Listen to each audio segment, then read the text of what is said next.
Good morning, everyone. I hope you enjoyed the new splash screen thing. I need to get some text on the bottom or something that says like stream starting soon or stream pause. Maybe have it animate a little bit, something like that. Maybe it doesn't even need to be part of the actual image. It can be some overlay from OBS, but at any rate, that's on there. The artwork, this is more art from Purse on the Absalom Club server. She does amazing stuff. Go check her stuff out, madebypurse.com. I'll post a link in the madebypurse.com. And now I'm gonna double check just to make sure it's not like a porn site or something like that. Okay, nope, that's Made by Purse. That's her website. I will post a link in the thing. I should probably put that in the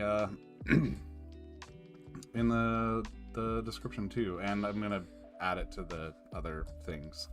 And I just realized that I was gonna charge my iPad because it's dead, and I forgot to do that. Anyways, so today I will be working on just random stuff. I've got a bit of a backlog. Sadly, it's all on my iPad, which is dead. So I'm gonna... One of the first random stuff things I'm gonna be doing is finding a proper charger and using it. Because right now it's just charging off of a USB-A port on my... Well, it's a USB-C port on my monitor, which I think actually would provide power delivery to the iPad, except I have it running through an adapter so it can use this cable just because this is the USB-C cable I had sitting on my desk to use. That was plugged into something, and it does charge it, but very, very slowly. And I don't think it charges fast enough to be able to use it at the same time, so I have to figure that out. But yeah, a lot of ZMK stuff today. There's that Docker PR that I did a while back to make it so there was documentation for how to use Docker Compose instead of just the VS Code container to do ZMK development work. So it needs to be reworked in that a lot of the actual underlying stuff I think changed. Not the code or anything like that, just more of like documentation got moved around. It can't be merged cleanly anymore. And there were some things like, hey, can you fix this? Can you change that? Whatever. That I just never got around to doing. So that. There's the Cduino Shao Nexus node stuff that I want to do if that hasn't already been done. So I'll probably make a PR for that. I have that in my personal repo for the banana board in my code repo for that, or my ZMK config repo for that, but it should probably be, like, it would probably be useful to upstream that as well. Something I've been wanting for a while that QMK has that ZMK doesn't seem to have is a easy mapping for Dvorak keycodes. So what I mean by that is I use Dvorak as my keyboard layout. However, my keyboard sends just standard QWERTY signals to the computer. And I change it in software on the computer side. The main reason I do this is so that I can actually type on the built-in keyboard on like a laptop, say. Now, I've had keyboards in the past, and you can totally set this up on any modern, QMK, ZMK style keyboard. I've had keyboards in the past that had a what I call a hardware switch, so that keyboard actually, when you press the O key, it actually sends the key for O, so the computer types O. Whereas here, if I hit the O key, which is the second which is the ring finger on the left hand. Oh, you can't see it. Let's go with H. H is the right hand homing key. If I send H, the keyboard actually sends J, and then the computer translates that to the Dvorak code, which can be really fun if you have like one or the other, or you have both of them, so you have the hardware keyboard mapping enabled and the software enabled, or you have like for whatever reason my work computers, for some reason they are hard set to QWERTY by default on the login screen, but only one of the login screens, because a Mac has two login screens. One that is like the bootloader login screen that is pre-disk decryption, and there's the second one that's post. So like if I were to log out right now, my disk would still be decrypted, or unlocked I should say, because it's just the encryption key has been set to the encryption controller. And that's one login screen, but if I shut the computer off and turn it back on, that's a different login screen. And like getting those both to change, and in a very locked down like industrial or commercial thing, it's just so like I type on the keyboard and it's like, why isn't my password working? Oh, it's fucking US layout. Okay, I gotta change it to Dvorak. Now fortunately there's only been one time I think where I had to type it, where I literally had to like get a different keyboard because I didn't know how to type my password on QWERTY, and I didn't know what the mapping was, and I'm like, it's too long to like think about this, because the login screen for whatever reason didn't have the selector, so I could only use the US, which was really annoying. But I got lost there. So ZMK. So QMK, what QMK has is just a Dvorak mapping .header file. It's just a bunch of defines saying like, oh, DVO is KC, or DVH is KCJ. That's all it is. It's just a big mapping of defines. And if you look at my key maps on ZMK, you see that at the top of all of my key map files is that big ass list of Dvorak key mappings, at least for the ones that I use. But I think it's pretty comprehensive. So like before licensing people freak out, this is a one-to-one mapping. If anything, they're implementing Dvorak. Like you can't try to claim copyright on this. You probably could, but I think a court would. I think anyways. It's not a big deal that I like almost literally copy paste this, but I kind of want to have. It'd be nice to have that in upstream ZMK, so then you could just use like include the Dvorak codes and then just use those, so you don't have to have that header at the top of your file. Alternatively, I could just make one in my config repo that it uses. I don't know exactly where I need to put it, which is a little concerned about that, but I know enough now that I know where I would put it in the ZMK repos, so I kind of want to put it in ZMK. And then that opens up for, Colmac and all the other mappings and stuff like that. And maybe that is a something that Pete or that ZMK doesn't want is, let's have a standard mapping for every single thing. I don't know. But I think it would be kind of nice to have that. And it would just be literally mapping, right now if you do KP and then A, well, A is a bad example because they're the same. KPJ, it is a define in itself that's like this weird thing. So the mapping would just, instead of duplicating that, it would just map to, DVH to KPA. But it wouldn't be, it wouldn't, so the distinction, and maybe I'm getting too in the weeds here, it wouldn't be a different behavior, it'd just be a different define, if that makes sense. I think having it be a different behavior would be kind of nice, or could be kind of nice, but I don't think it can work that way. But anyways, so there's that. I don't know, my iPad is, it's booted now. Let me, type my password off screen or off camera. Oh, and also I want to recompile my my zaphod firmware with some different timing, different debounce settings, because I get a lot of duplicate keystrokes on my zaphod, and I think it's. At first, I thought it was because I had this happen on my Korn, not the Zen, but the wireless Korn that I had, the chalk Korn,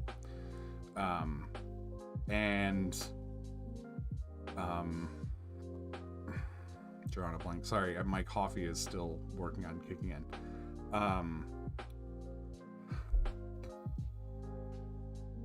Oh, so I thought it was because this was fairly early on in my keyboard building career. I thought maybe it was bad soldering or something, cold joints. People were saying, oh, that could be caused by cold joints. And then I got the zaphod and wired it all up, and I'm like, well, I know it's not the solder joints unless it's on the switches themselves, but like there's a hell of a lot of solder in there. It would be really hard to like screw those up so that they're getting like it's a cold joint. Like it's really hard. There's tons of solder. I can't show you the bottom, but you have to feed a lot of solder in, so there's plenty of time for everything to heat up to the temperature and stuff like that. So I didn't think it was that. So the zaphod didn't have that problem initially, and then after a while it did. So I think it's something with the switches as they wear in, break in. They either that or my fingers are just getting more used to typing on them, and so they linger more, and so there's a little more shakiness. I don't know, but either way, I get lots of duplicate keystrokes on my zaphod, and it's kind of annoying. Like it's a lot. It's feels like it's getting worse. So I think something in debounce settings can change that.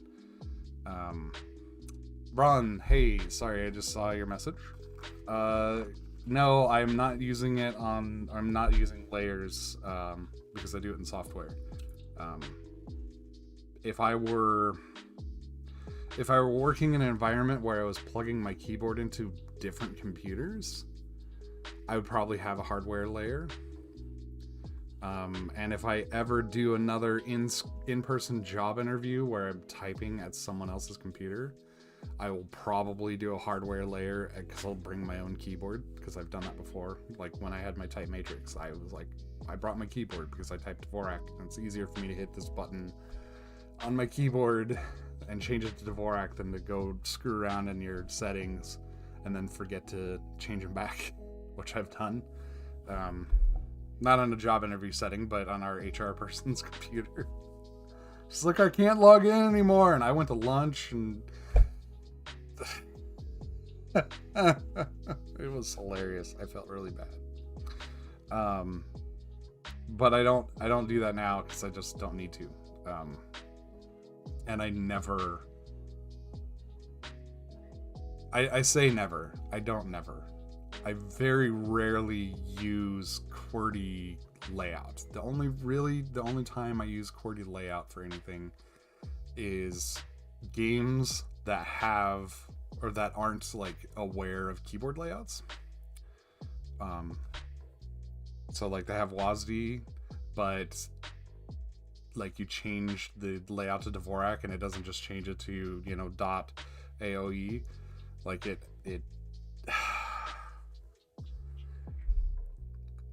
and it's a hard problem, right? And also so many game developers and people, like it's whatever. Steam, I think, has like a way to automatically map it for you.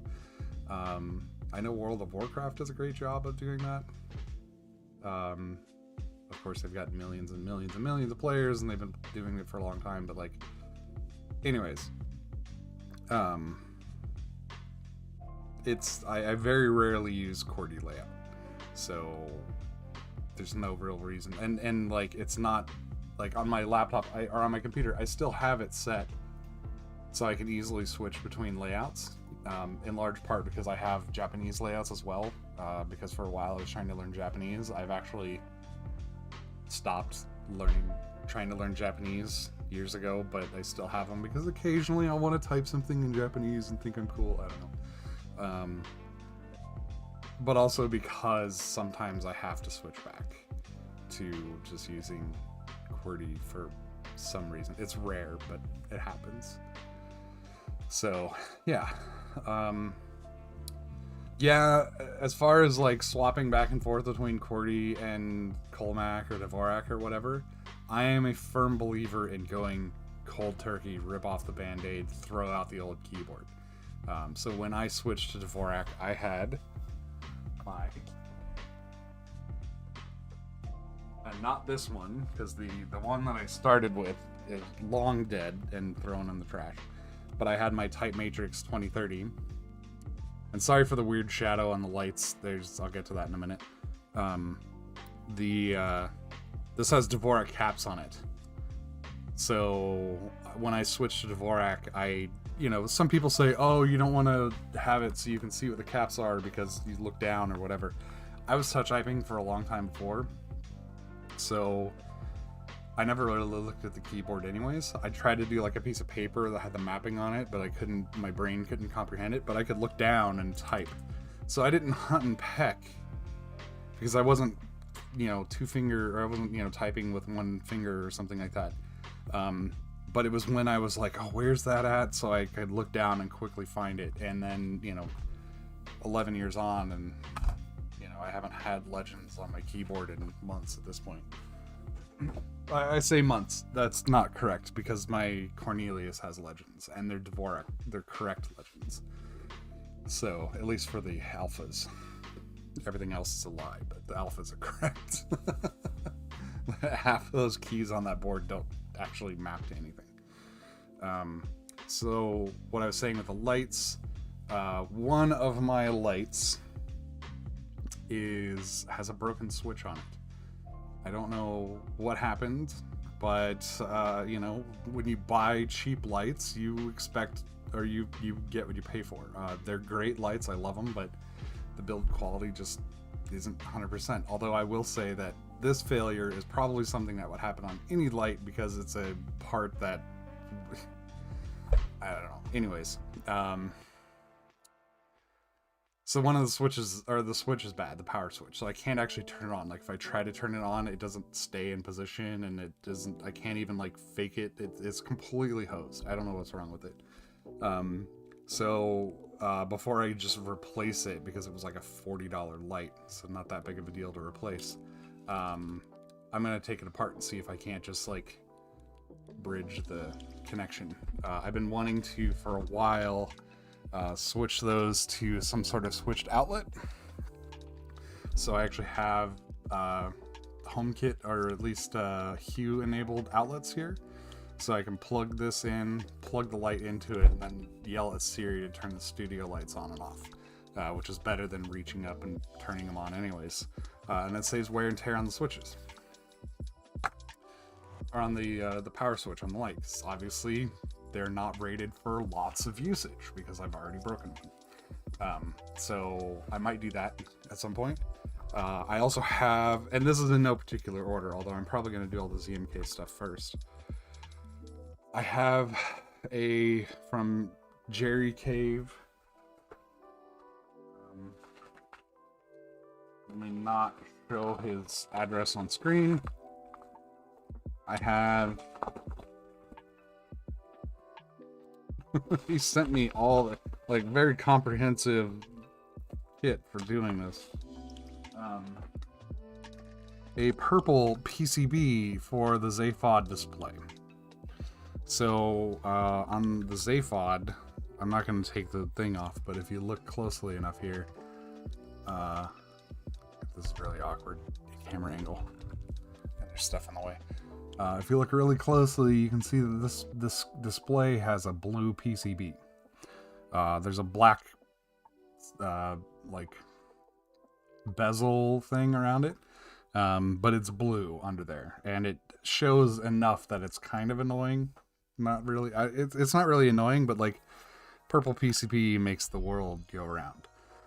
So Jerry designed, or at least like got these made up, and I think probably soldered them himself. I don't know. But different display PCB. It doesn't have the actual display on it, so I have to transplant the display, and that's what this little spudger is for, because this will slide under. The display itself is just double stick taped to the PCB and connected with a ribbon cable, I think, or some sort of ZIF cable. You can see the connector thing. God, this is so awkward. Sorry. So, like, use the spudger, get under there, pull the thing off, clean the gunk off, and then he sent me some new double stick tape and whatever that is. I don't know. He sent me just all sorts of, like I said, like a complete kit of stuff to do that with. So that might happen today. That will more than likely happen today, actually, because the CMK stuff isn't going to take me that long. And yeah, other news, I spring swapped my clerps, so these are now 30 gram switches, or 30 gram springs from Sprit. Well, this is a bag of 35s, and actually, no, okay, I was gonna say, actually, I may have accidentally used the 35s, but no, I've got 30s here too.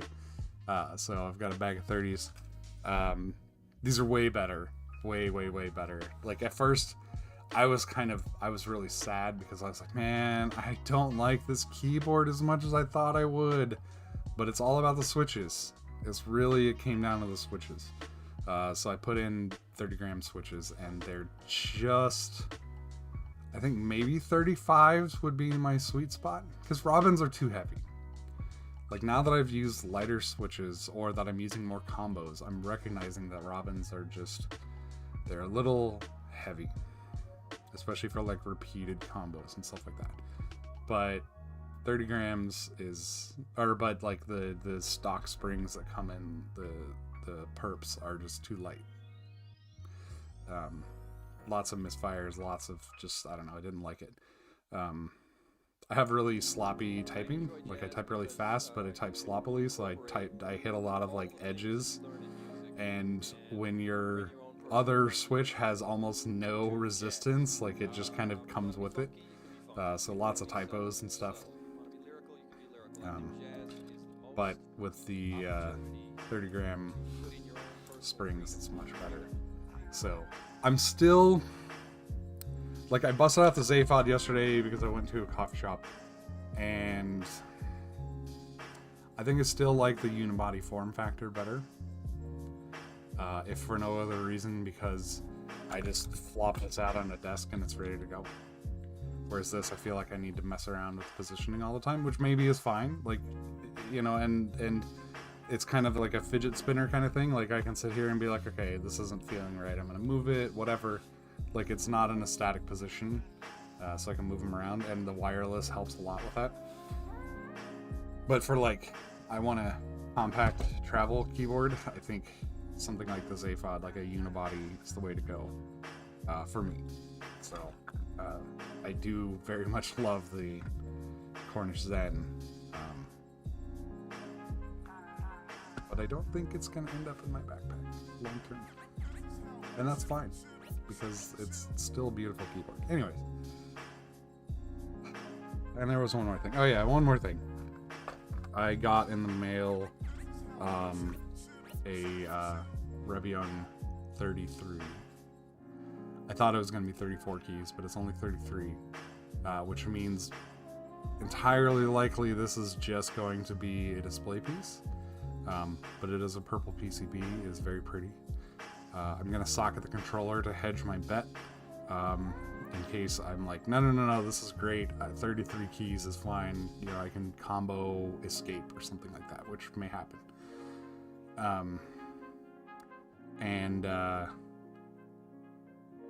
Then so that I can swap it out to a nice nano, because ultimately whatever I build long term is going to be wireless. Like, that's a, you know, and runs ZMK. It has to. But for like display pieces, I can do whatever. But it's got the standard kind of 3, 6, 8 RGBs on the bottom, one on the top that goes under the plate here, so it's gonna look really cool. You know, it's a good keyboard. So I'll probably build that this weekend, maybe, on stream. It's not going to happen today. I've got other stuff I want to do. But yeah.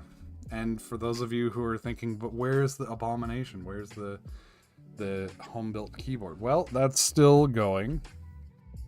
You know, I still have it here.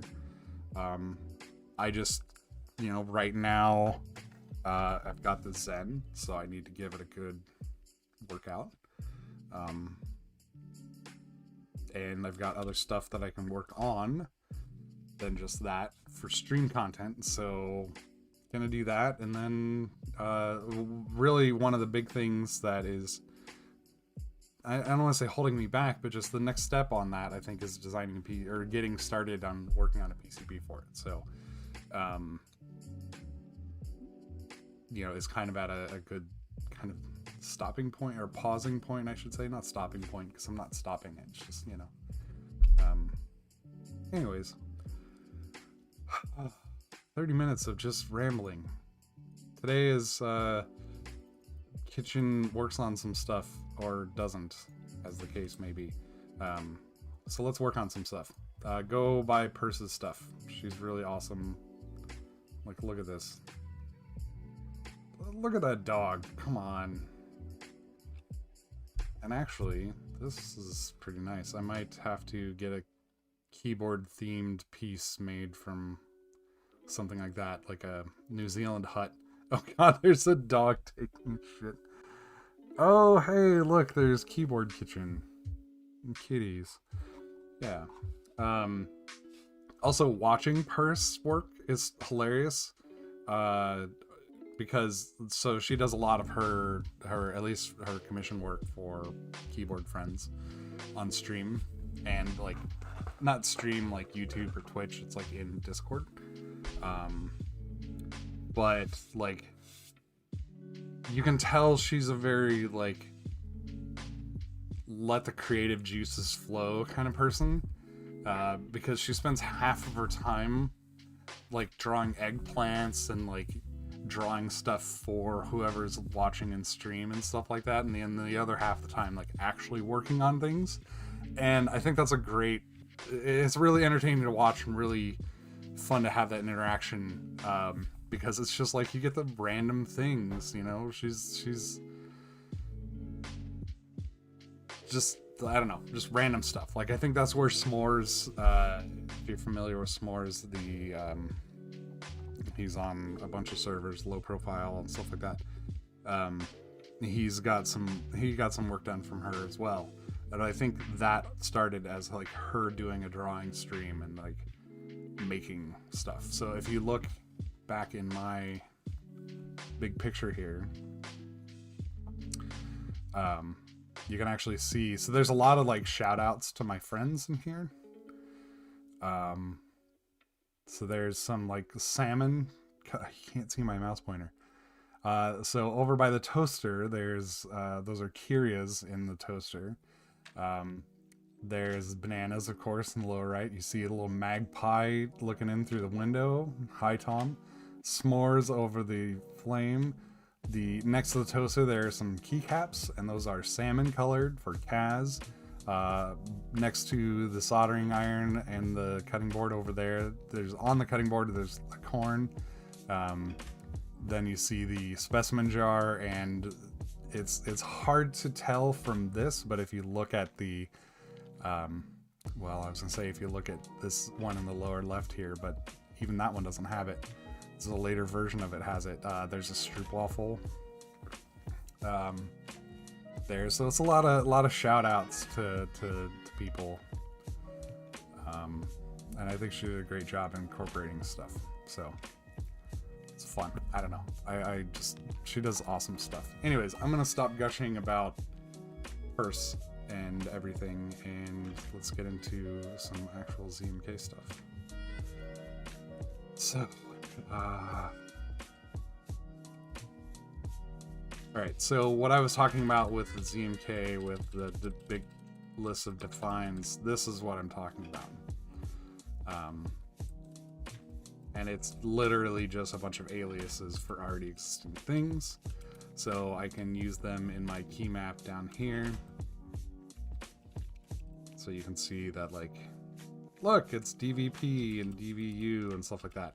And like, it's totally not necessary to do that. Like, I can manually say this is, you know, just A here. So just change this to A. Well, A is always a bad example because it's the same. A and M are the same on Dvorak and QWERTY. But like, change U to this would be F, right? So I can just change that to F and it'll do the exact same thing because it is an alias. The nice thing about having it be an alias is I'm putting the keys where I want them to be, regardless of what the mapping on the back end is. Which makes it easier for, especially for things like dot, comma, and square, not square root, what is that? Single quote? Because those are, well, that and brackets, right? So we've got up here, we've got the brackets and braces, because those are on different keys on Dvorak and QWERTY, and it can get really confusing, especially with, for some reason, especially with the brackets and braces and stuff like that, and punctuation, mapping those in your brain to, no, this is underlying this, especially the brackets and braces and plus minus on, or plus and slash are like swapped. So it's just, it's so much easier just to be able to be like, okay, in Dvorak land, that's a comma, that's a single quote, that's a P, that's a dot. It's a lot easier, in my opinion, to do that. And you know, QMK has that same mapping available. Like if you look at QMK Dvorak language specific key codes, right? So you know, it's got a whole bunch of stuff in here. And these are all the same things. They're just aliases to whatever underlying mechanism you want it to be, right? I don't know, you know, I don't know exactly, they don't all map directly to like QWERTY necessarily, but they map to something, right? Something that is a common underlying mechanism, underlying layer, underlying key map, software key map. So we're not going to do that just yet. Got the iPad running. Let's see, notes. Okay. So, and if anybody ever is like, oh, hey, Kishin, can you write something up? Like, this is why you don't want me writing. This is my handwriting. I always tell people when I write stuff, I type for a living. I don't write for a living. My handwriting is awful. Always has been. It caused me great pain when I was a kid because, you know, we were graded on our handwriting a lot of the times. And my handwriting just sucks. And it's like, they're like, your son has to get better handwriting. My mom's like, he's not going to. Anyways. So, yeah. So, Docker Docs PR, Nexus Node, Dvorak includes file debound settings. Oh, and I kind of wanted to, at some point, like, do some drying out of my config repos, because I have a bunch of them, and there's a bunch of duplication and stuff.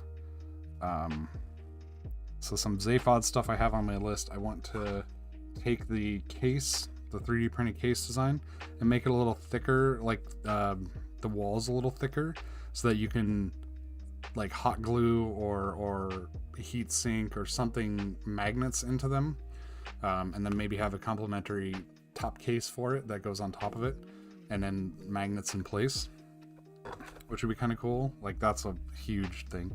And then transplant the screen, the Revion 33. Oh, so, and I should probably start with this. The one thing I was really excited about a long time ago was Kaz found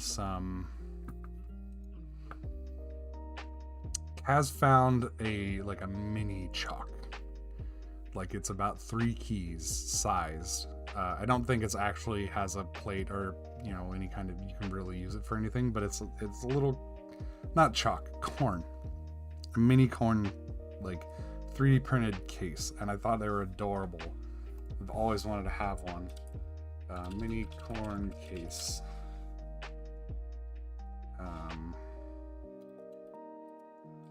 Whoops. 3D print.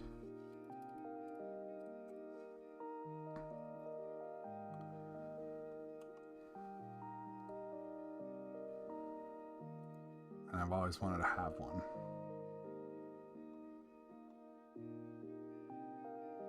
Oh, I have one of these. Damn it, you can't see that. One of these. Like, I printed it. It's not quite sitting on my desk.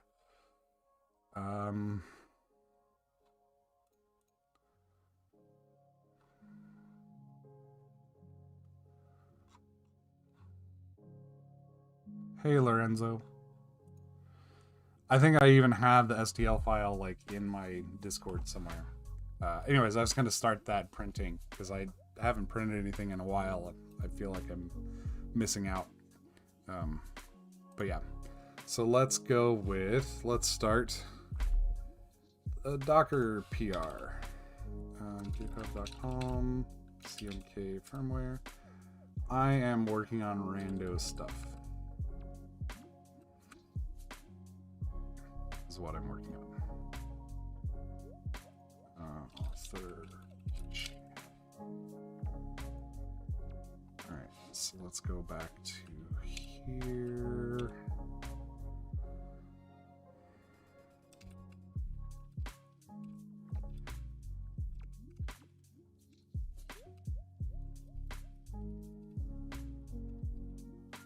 Whoops.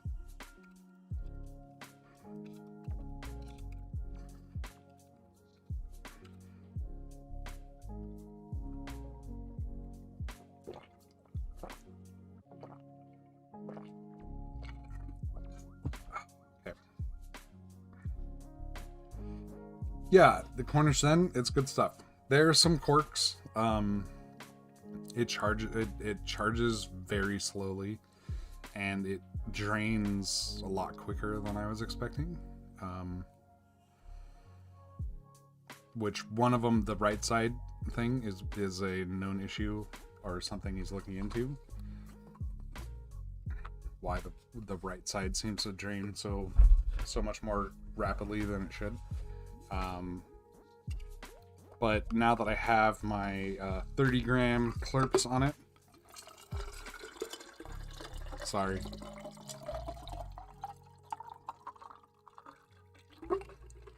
Now that I have my 30 gram clerps on it, it's a lot more comfortable to type on, and I'm also more used to chalk spacing again because for a while I was typing on a MX spaced with splay keyboard. On the it's not the Abomination anymore, because this isn't an Abomination. It kind of a little bit is. It's my custom board. So there was an adjustment period, but getting there. Okay,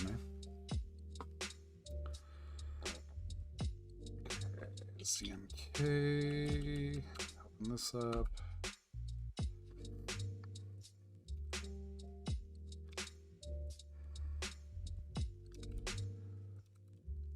What branch am I on here? I'm not on a branch. I'm gonna do a little bit of git surgery.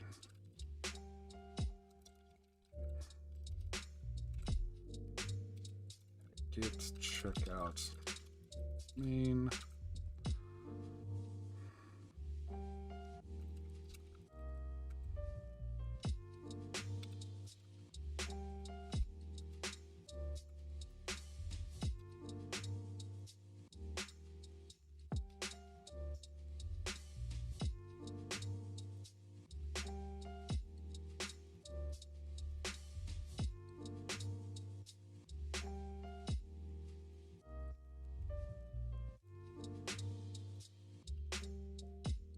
Okay.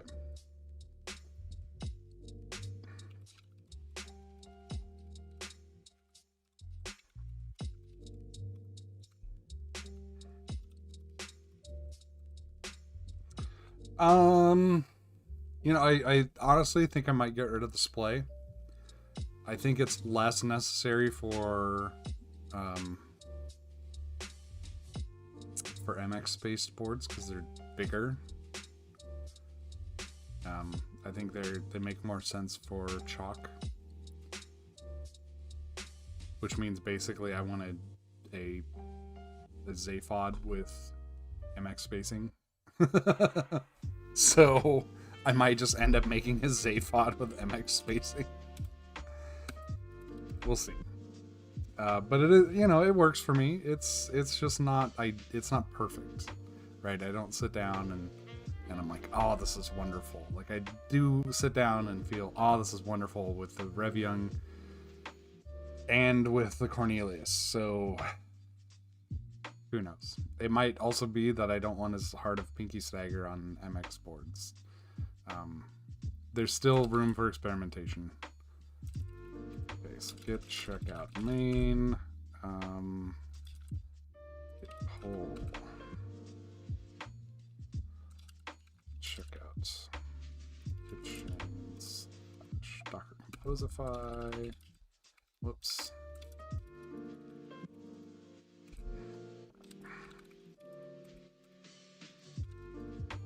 Okay, now I can't just straight rebase this off of main. It's gonna have things. So I have 4.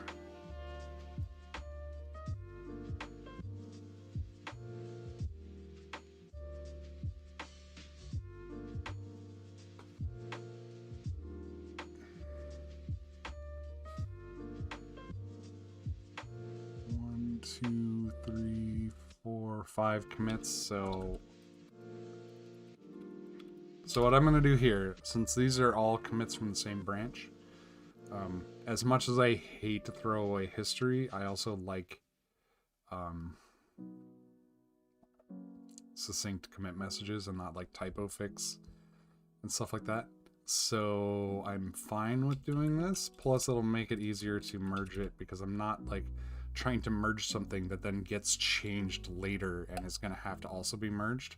So I'm going to squash these. So let's go with head 6. Oh, great. And it's opening Emacs.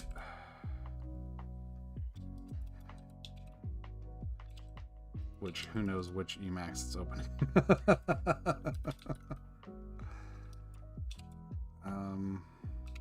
Actually, I can do this. Bang, bang. Okay, git rebase, upwards.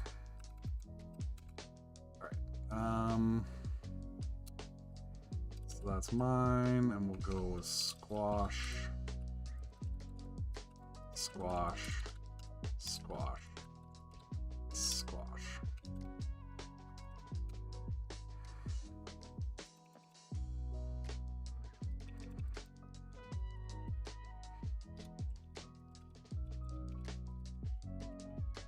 And I'll change this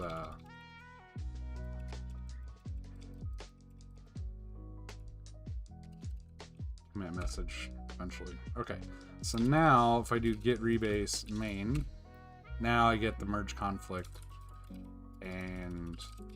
but it's all one merge conflict. So we've got both modified docs development build flash.md. So we go back here, build flash.md, and we see our merge conflicts.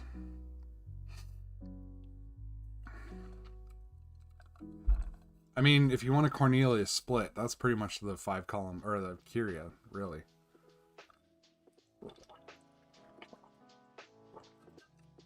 I think the Curia and the Cornelius have the same stagger. Or if not, it's damn close.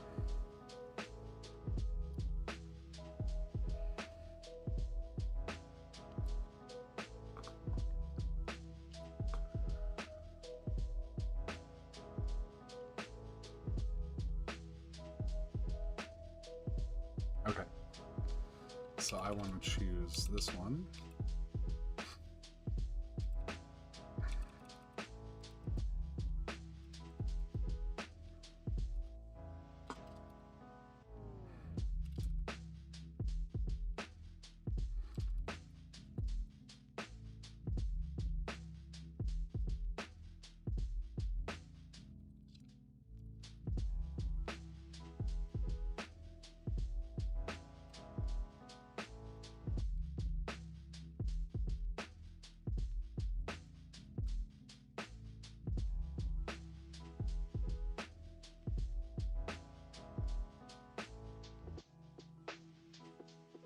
Okay.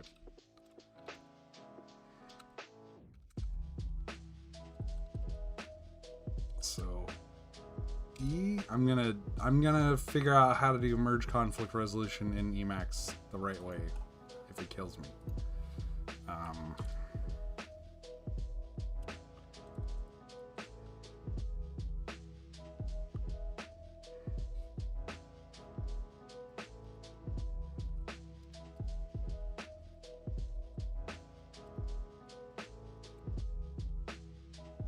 Gadget edif to resolve merge conflicts.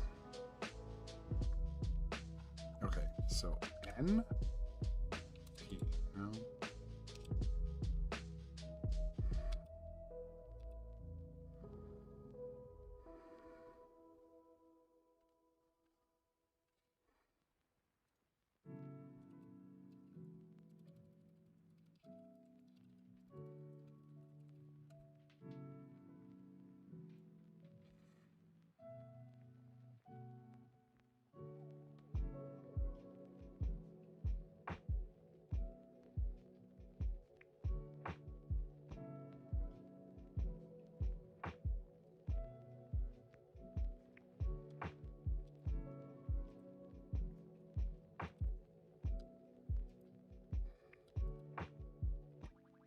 Don't know how to get out of this. Type question mark for help. Question mark. There we go. No, that's how to search.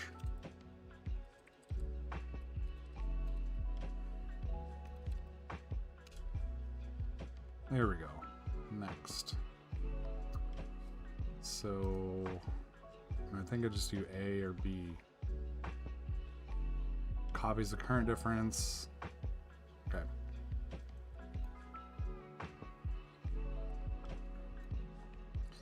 So what I want is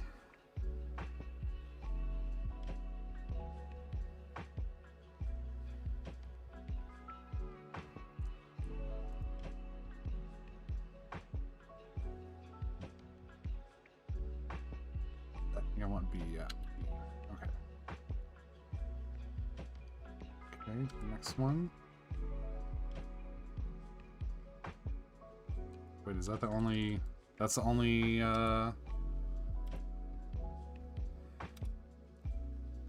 Really?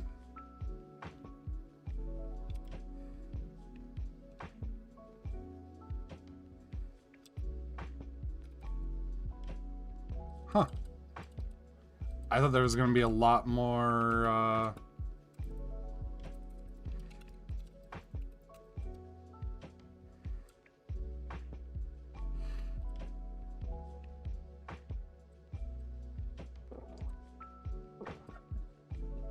Okay, well, that was easy.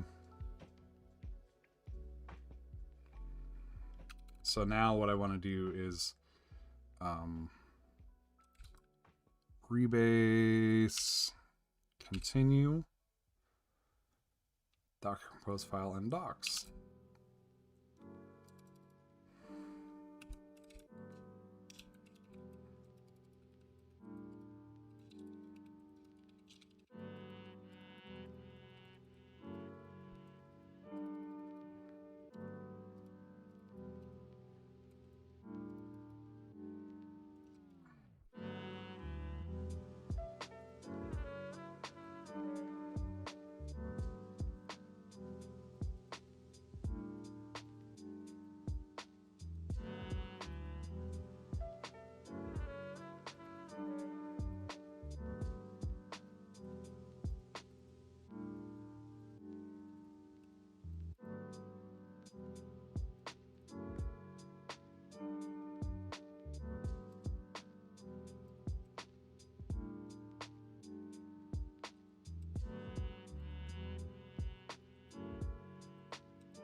E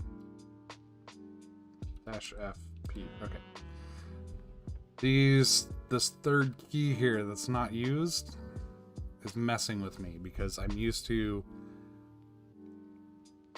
reaching for whatever inner key is. And yeah. I kind of want to I kind of want to pull these switches out and put some sort of switch blank in there, like just a cover. Maybe I'll 3D print something at some point. Problem is it's getting the filament that works. I have purple ABS filament, but I don't think it's the right. I think it's the wrong filament. I think I messed up when I ordered it and haven't bothered. Plus, I haven't printed with ABS yet. So okay. Let's go back to the pull requests. github.com/cmk pull requests author kitchen. Boom. So I had some comments on this, a few thoughts on the above.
Oh, okay.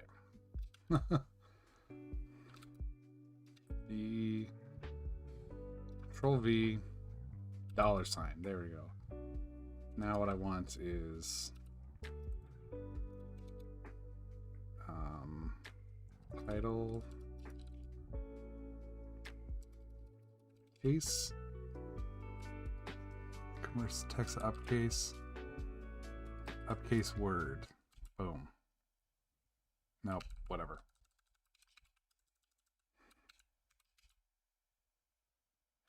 Hello, Maker Jake.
All right. Oh, it did? I see I don't have my headphones on right now because when I turned them on, or when I had them on initially, they said um,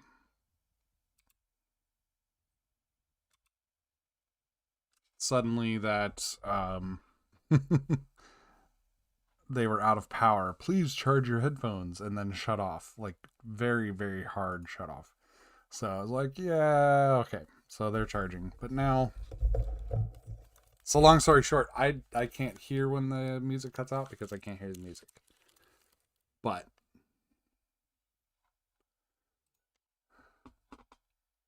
we'll fix that.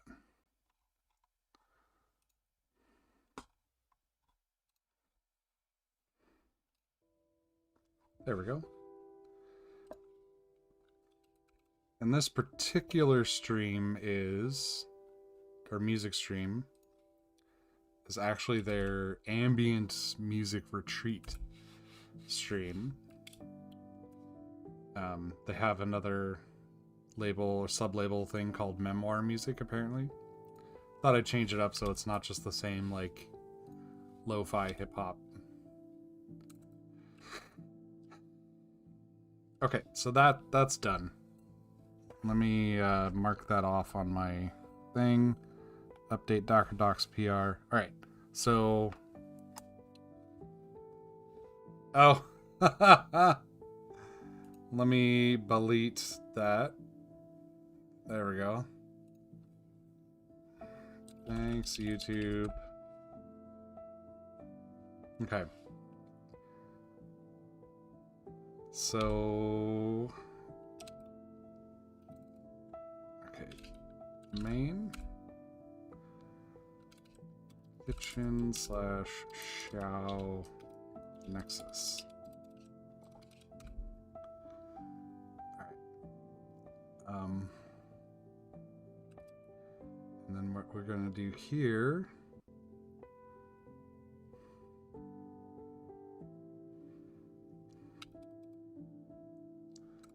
Oh, that's right. No.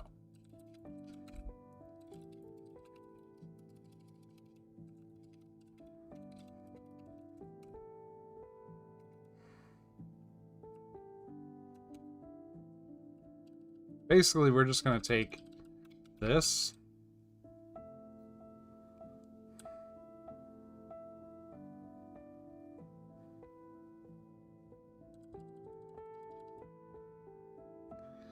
Yeah, and I have it set for low latency streaming, I think.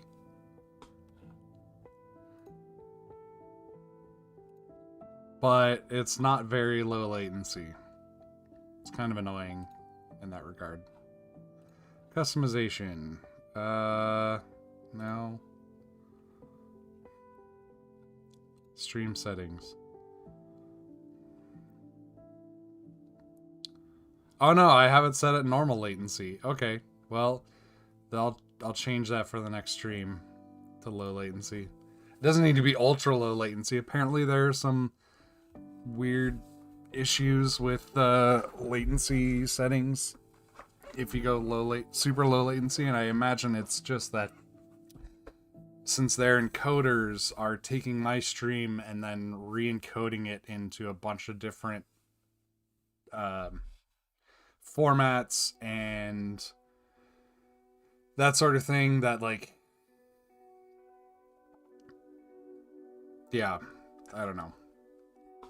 I just think of the logistics of them doing the real-time re-encoding or transcoding on the back end to support all the different media types and or not media types, but like screen sizes and bit rates and stuff like that. It's impressive. And it's one reason why it's like, you need 1,000 subscribers before you start making any money off of this, because you're costing us a shitload of money until then. Something Twitch. Yeah, but Twitch is just so weird. I don't know. I don't understand Twitch in terms of, like, yeah. Maybe. And it's not like I'm doing video content, you know. I'm doing mostly streaming at this point. At some point, like I said before, I want to do more video content, or any video content at some point, but I just haven't been. So yeah. Alright, anyways. Let's take this, and we will throw it into a... So the Nexus node, I need Pro Micro pins, DTS common Pro Micro map.dtsi. This is what we're looking for right here. So basically I need to take this. Wait, I thought the, oh, it hasn't been merged to main yet. Maybe. Because there are more pins than this has here, I think.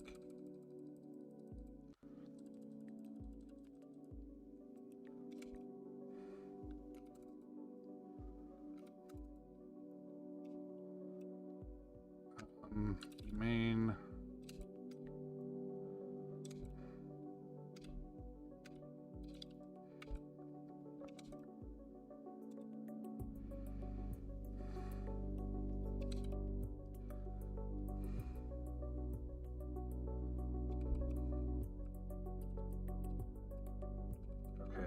Now what I actually want is fetch.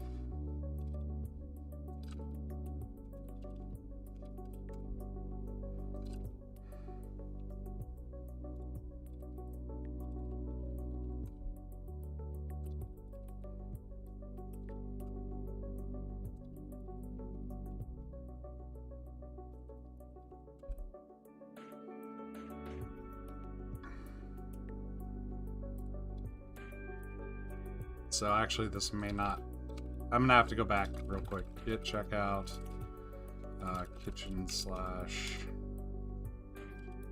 Docker Composify, git rebase main.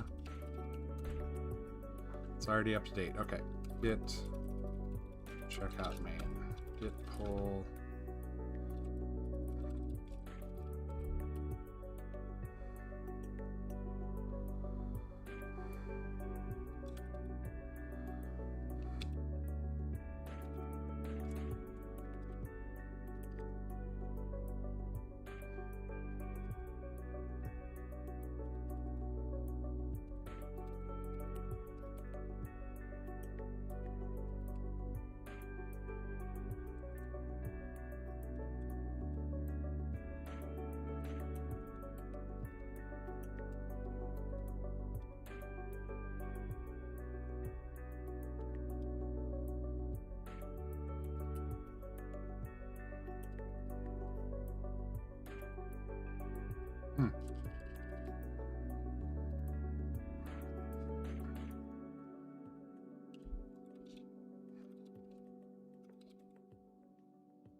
Yeah, I actually want to change my, from Solarized Dark. I want to go back to light, I think.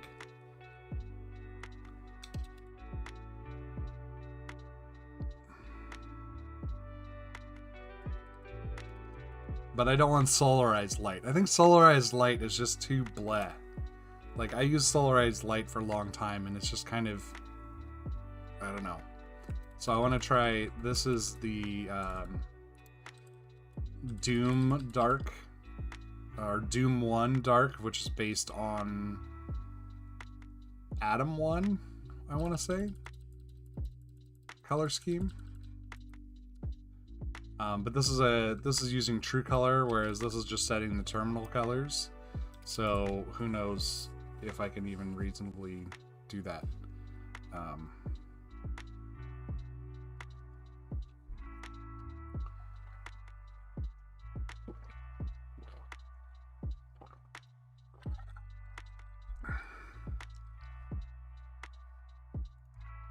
Hey Sam, we were just talking about you earlier.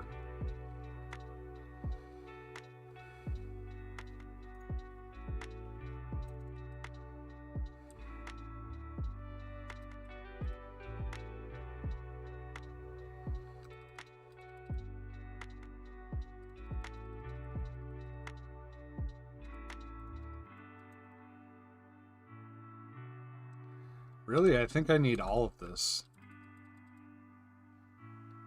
Because yeah, we'll see.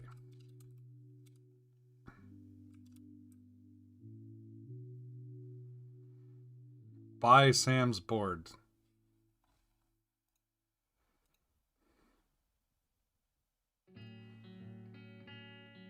Sam, link your board. Where can people buy it?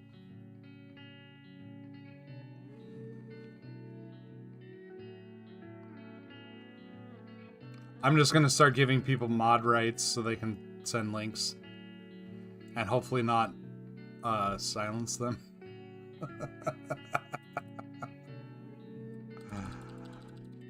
Okay. So this should be... Let's see... Arduino shall map .dtsi.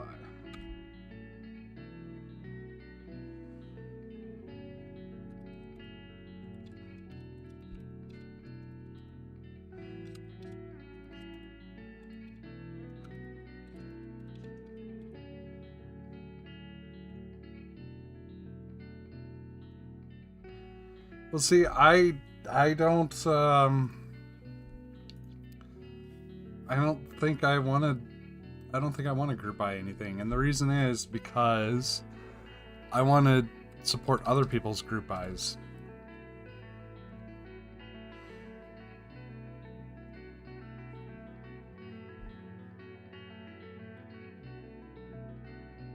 That's not what I meant to do.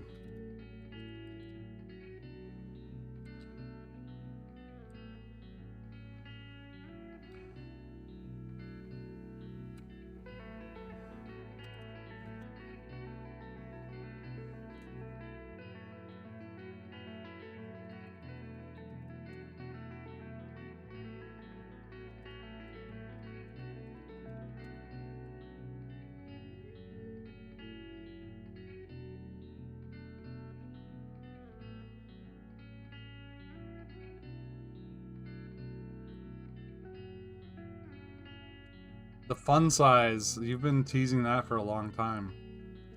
I mean, I'll probably do a group buy for my board when I finally make it. But it'll just be like, here, I'm getting a run of PCBs made. If you want one, you know, it'll probably just be PCBs, and maybe I'll send you diodes too. I don't know.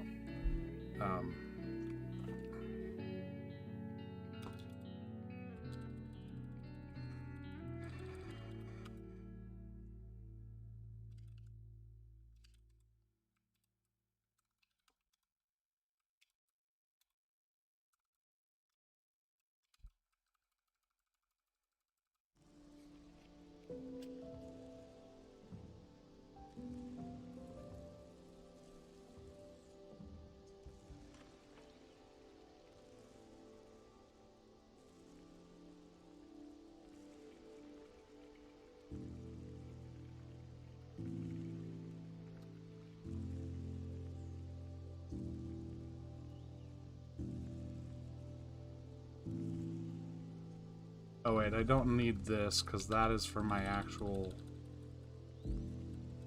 Okay.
Actually, I don't think...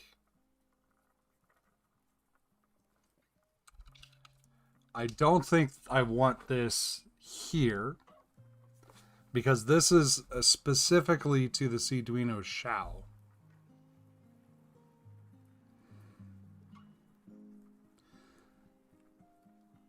It's the Shao footprint, so it's like this is the implementation of the footprint.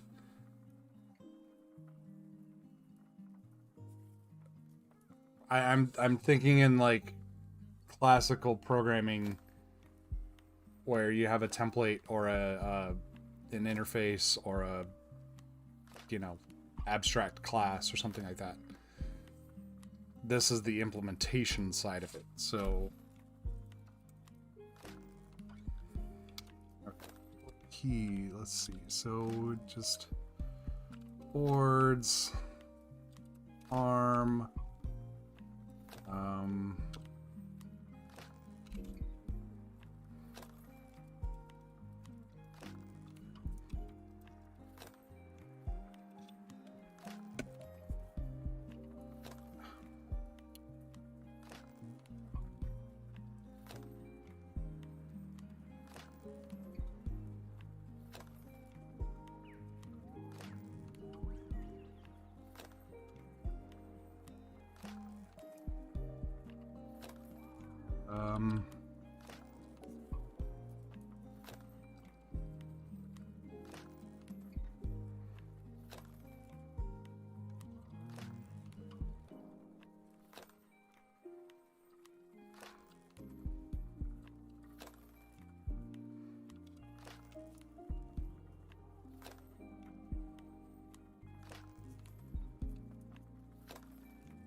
all right.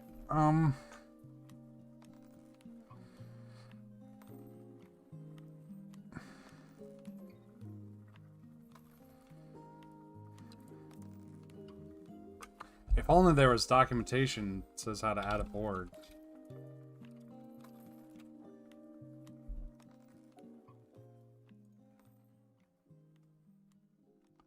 I don't know if I'd say it's easier or harder to use. It's different.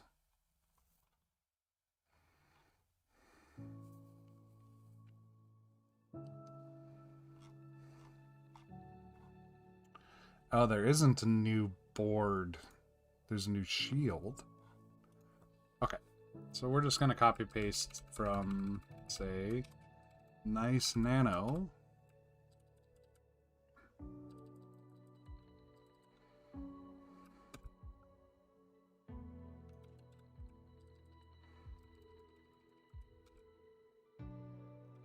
Okay.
Oh, you know what though? I don't think I need to do a board specification here, because Arduino Shao is upstream already in Zephyr.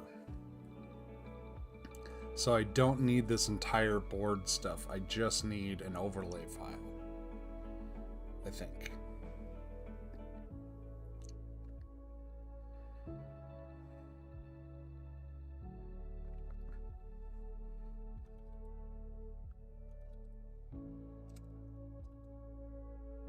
Oh, that's not what I wanted.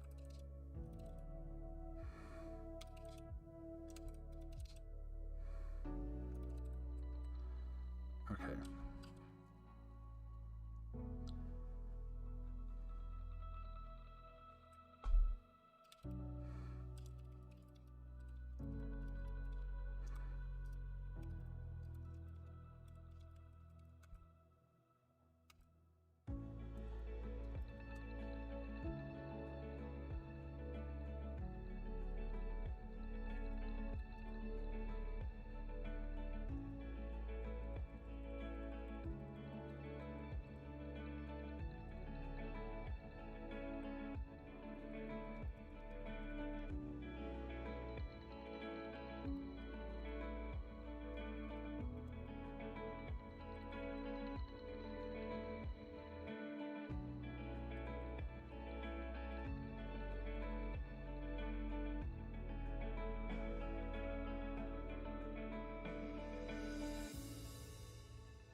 Okay.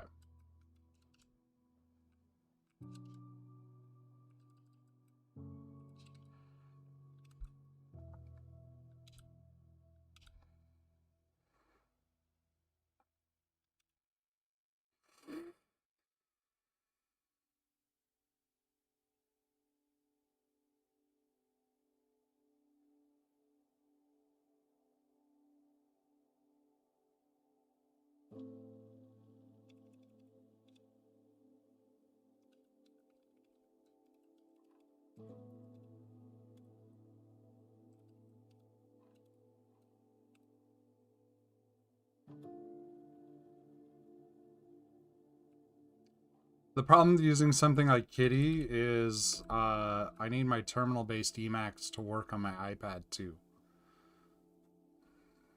Which is why I'm using terminal-based Emacs.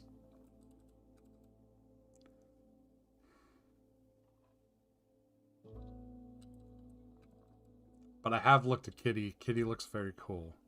I do like the idea of, like, we need better terminals.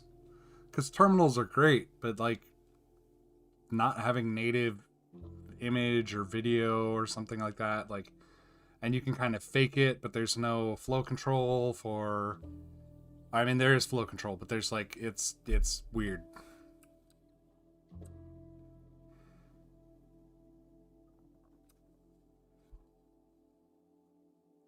And I fortunately don't have the security theater problem because I don't have a job.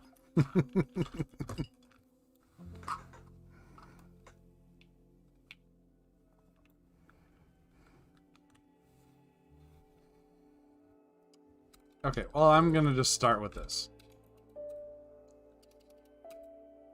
I'm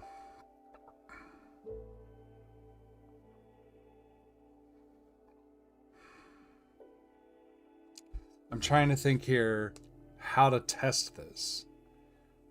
And I think I've basically built the banana using this and delete all this crap out of the banana. So I just, like, go and delete all that.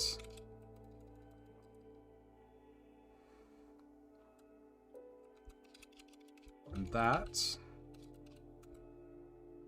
Okay. And then somehow remember how to build. If only I had documentation shows how to build your key map, your custom key map from a Docker config.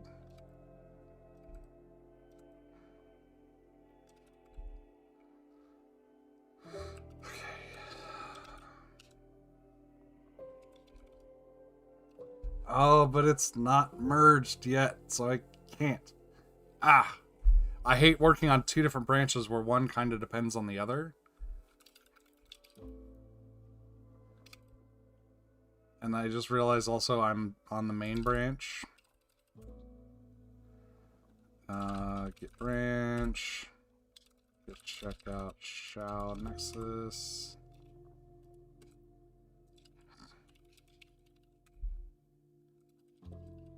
Okay.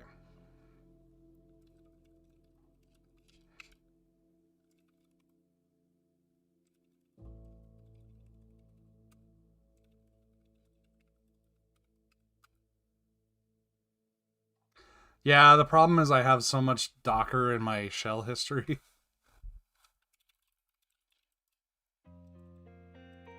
Okay. Now I'm literally gonna go look at my...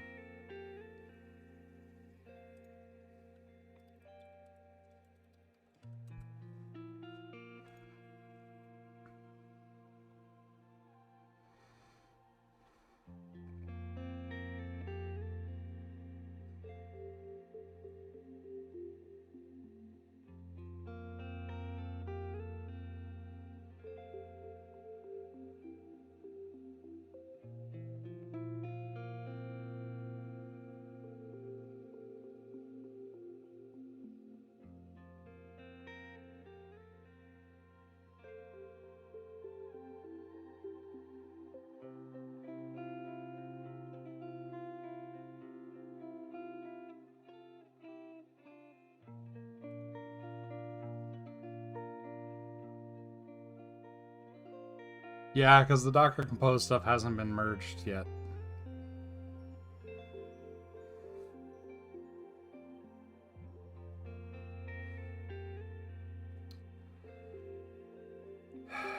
Okay. Docker Compose. Run rm-v.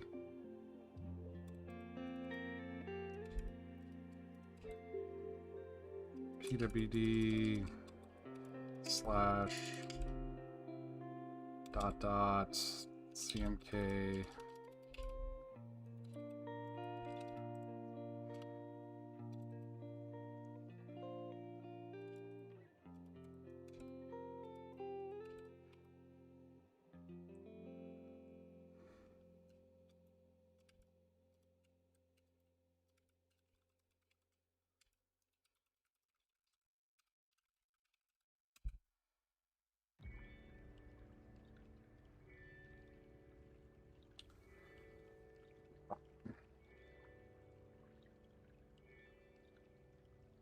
Yeah, plus if you're piping into ripgrep, like ripgrep is nice because it opens everything in parallel. Like that's one of the many things it does that's so much faster. It'll open like 10,000 files at a time or something like that. But if you're piping stuff in, you're just grepping line by line. You don't really get any speed increase on that. I mean, probably some because the regex engine is faster or something. There's probably some amount of whatever, I don't know.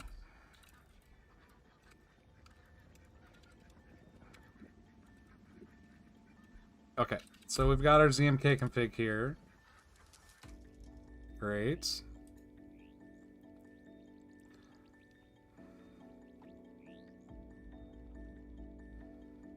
Now you can build your firmware with west build.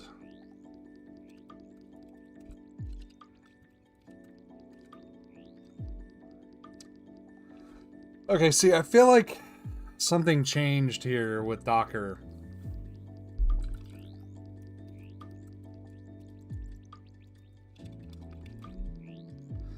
Because in my Docker Compose file,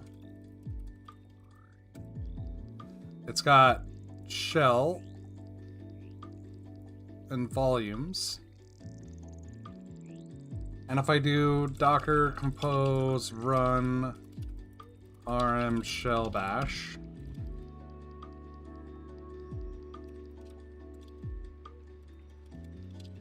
and mount grep workspace, all of those mounts are there. If I go to ls/workspace, all of that stuff is there. But if I do with the -v argument to pass in a volume, it removes the ones that are there.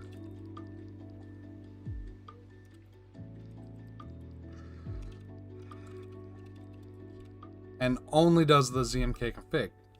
Now,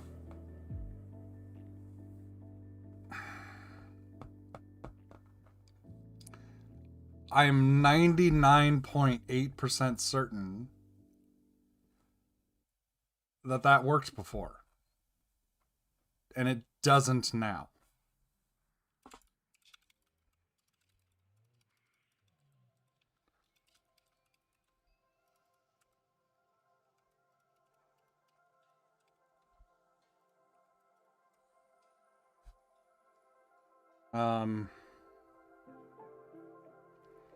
So bind mount a volume.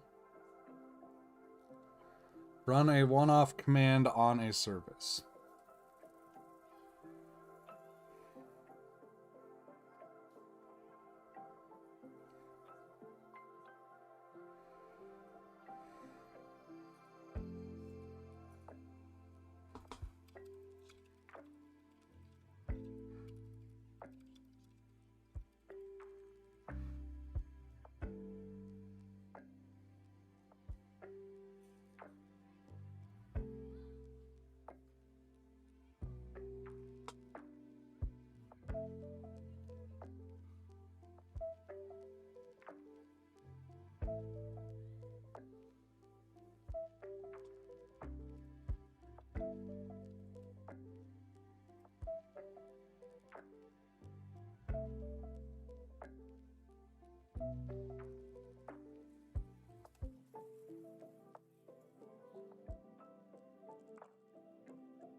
So something did change. So in 2017, they added it.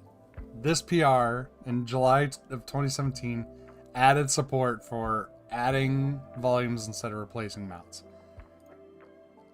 Then someone reported back in July that in V1 the V flag merges and V2 it appears we're back to the old behavior.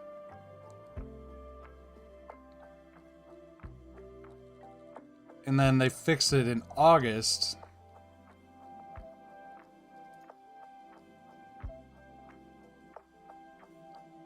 And it isn't released yet? I mean, I'm running the latest Docker. I have to be because it's annoyingly like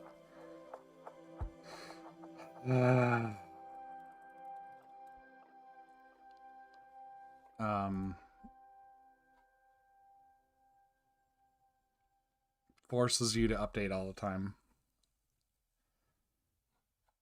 Docker engine, Docker client.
Well, I have this camera, which is supposed to kind of show that. It's not the greatest angle in the world. Let me change, see if I can get more key focused. Is that better?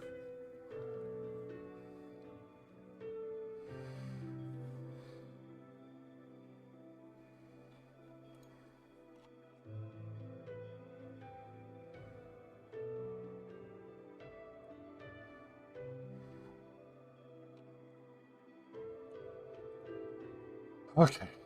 Well, as a result, I am not going to try to PR this today.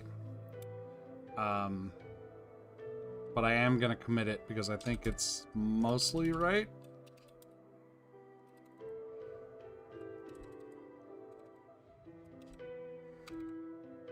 Whoop.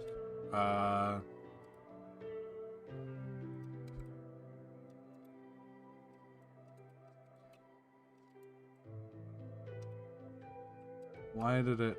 No, I want to unstage that. It is a very nice looking keyboard, yeah. It is, I didn't think the pink was going to go well with it. And then someone was like, oh, if you had like turquoise in there too. And I looked in my Band of Rejects bag, the rejects from the dyeing process from MK Ultra, and I had 2 turquoise thumbs, or whatever, this color. I'll call it turquoise. And I was like, okay, yeah, and we'll throw it on there. And now I just love how it looks. I have purple caps for it. I bought some. In fact, I was like, I messaged MK Ultra and I was like, hey, if you could get this to me by Friday stream time, me love you long time. Like, not so much urgent that I was gonna pay the like $40 overnight shipping for it, but just like, can you bump me to the top of the queue? And being the nice guy that he is, he did. And I don't think that's me flexing any kind of like streamer privilege or something. Maybe it is. Like, I bet if you asked him really nicely, he'd probably bump anyone to the top of the queue. But anyways, they didn't get here in time for the stream, and that's not his fault. UPS got him here at like 9 o'clock, hours after they said they were going to get him delivered to me. But I got purple caps for it.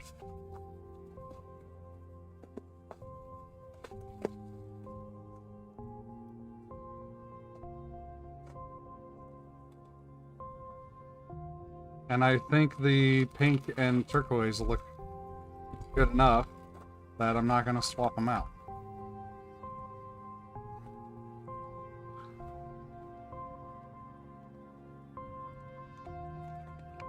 Yeah, MKU, he's really nice. Like, overall.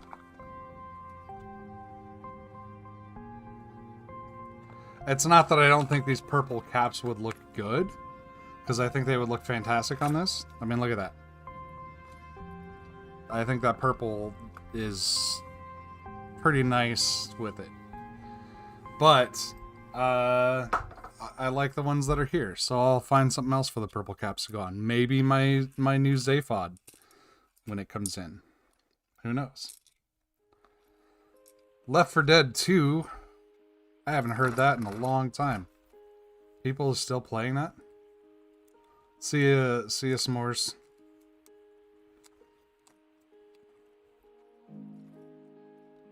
Okay, now I got distracted.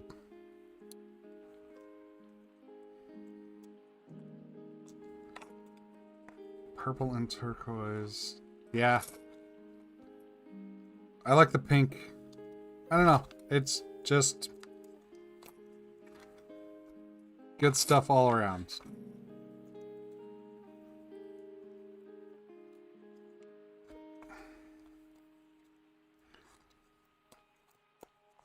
Let me do this. Oh, and I did find my pink homing keys. One of them was like over here, and the other one was in the thing. Purple caps on a J64K. Do you have any pictures of that?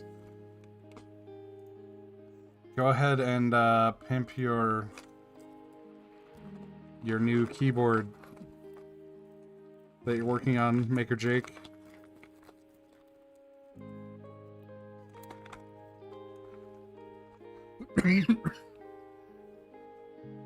For some reason, only moderators can post links, despite my settings. So I'm just making everyone who wants to post a link a mod.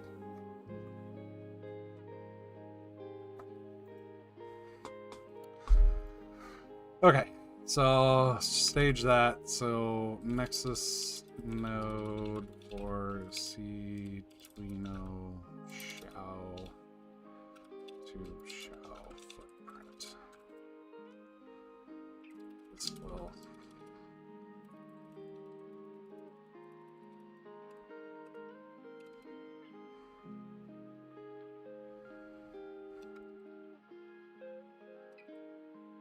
Okay, so that's not PR'd, but we'll put it that we did it. Dvorak includes file for easy key mapping. Oh, let's do the personal, or let's do the debound settings.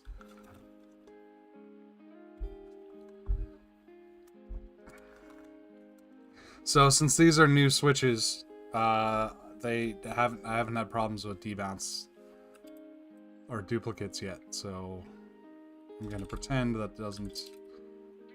it's not going to.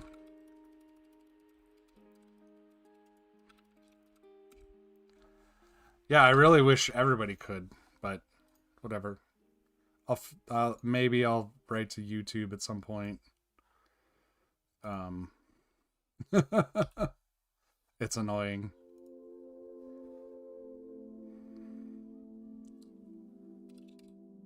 So I think I just need to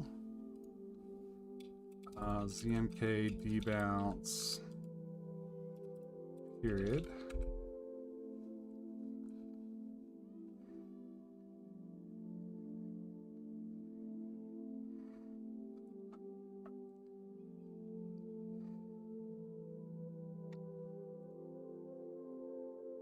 I mean, we're starting to see more of that. MBK is weird that it's like the default for chocks. And I think that's because the scoops are too smooth. They're not chalk spaced. The kale caps are kind of shit. They're not chalk spaced. And up until very recently, the only other alternatives I knew of were the legended caps from that one maker that, like, I don't remember what they are, but there's not a lot of cap selection is the point.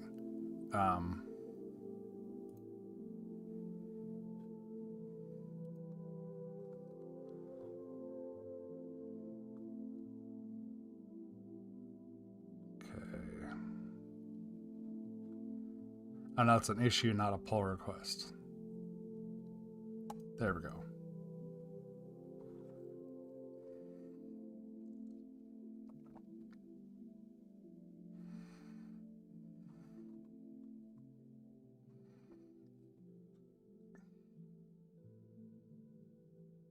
And don't get me wrong, I like the scoops. They're comfortable, but they're too smooth for me. And by scoops, I mean the clear ones.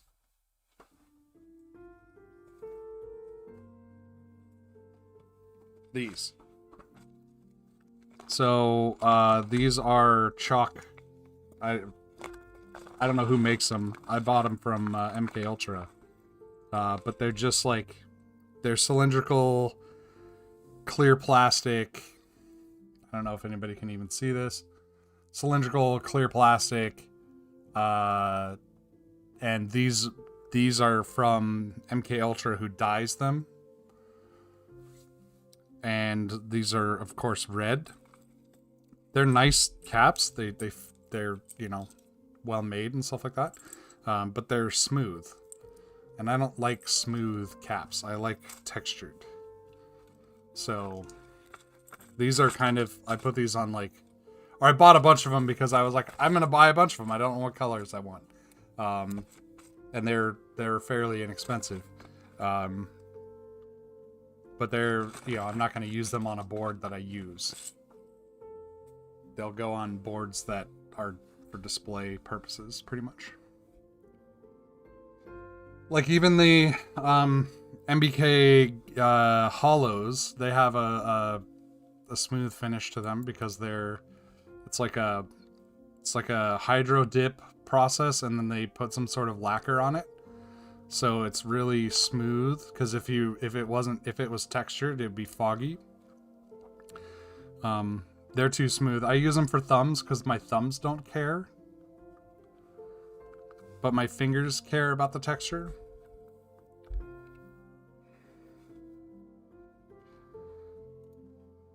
And there's the new ones, the I should probably know these things.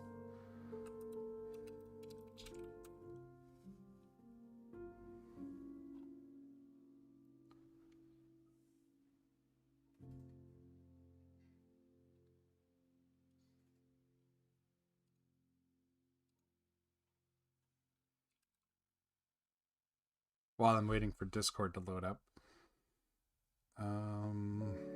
Bounce. Period. Aha, okay. Well, there's glows, and those are ABS, but those are really, really new. The glows are nice, but they're a little too smooth for me, I think. They look really nice though, for sure.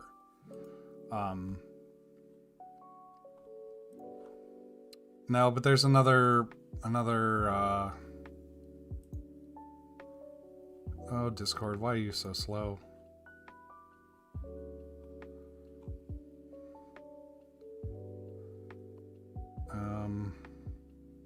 Work Louder Creator.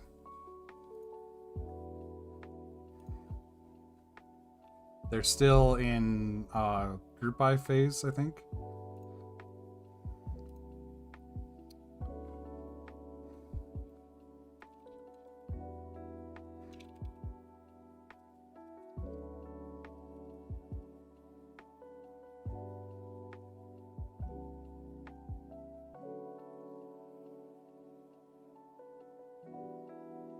Oh, because streamer mode's enabled. Okay, hang on.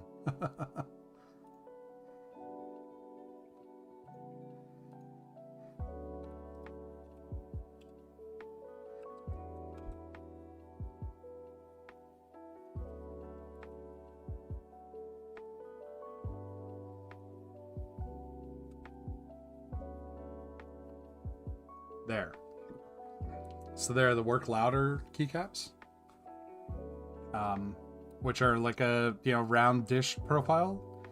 They look really nice. They're double shot ABS. I should probably order some, even though I'm not a big fan of ABS, just because they're really nice looking. In fact, why don't I just do that? Screw it. Work Legend, buy with Apple Pay. Whoops. Oh well. You see my address. Not like it's hard to find.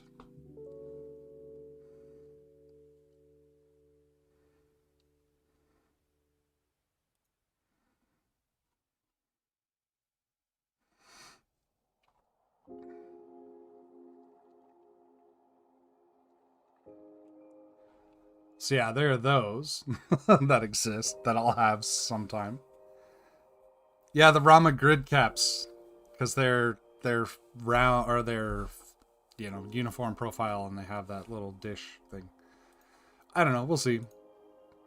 I think part of the problem with the fact, or part of why there's only a few, why MBK is really the only, not only game, but the main game in town, is that they got a really big head start. They're really good, and there's not a lot of chalk switches because, Kale, they're the only company that makes chalk switches.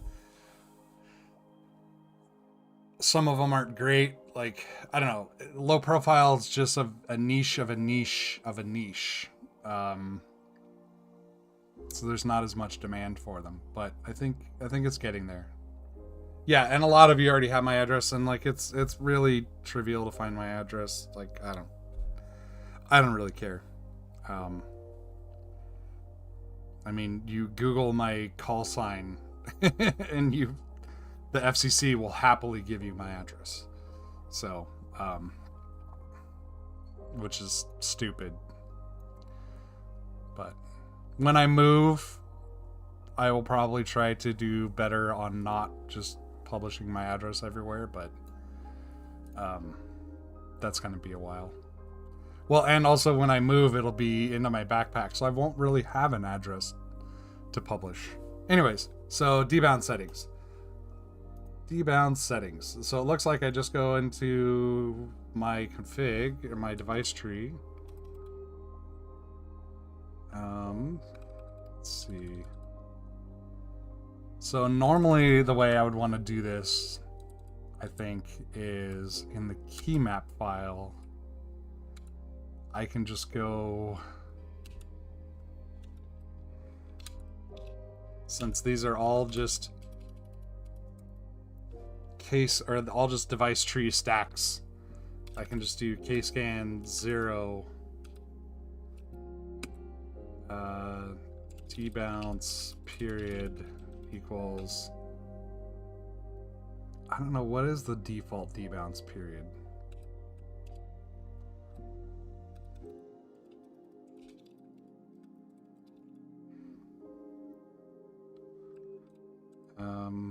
Matrix debounce period default 5.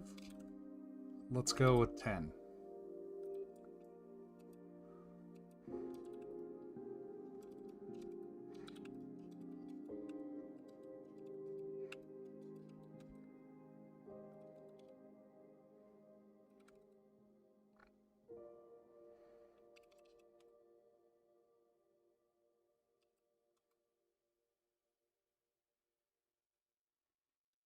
Wait, what was that?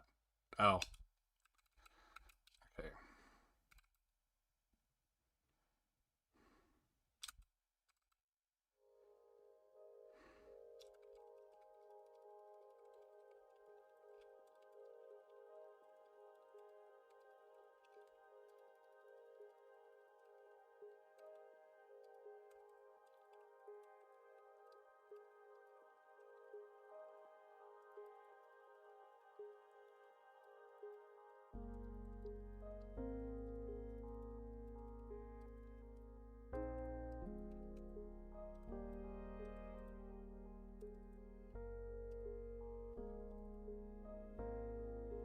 Now, github.com, kitchen, zaphod config, actions, wait for this, dig out my cable.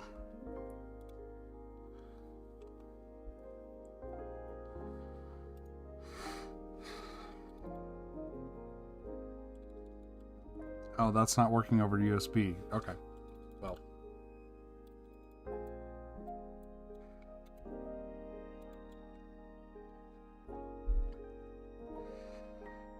Wait, if I change it to a different profile, though, there we go.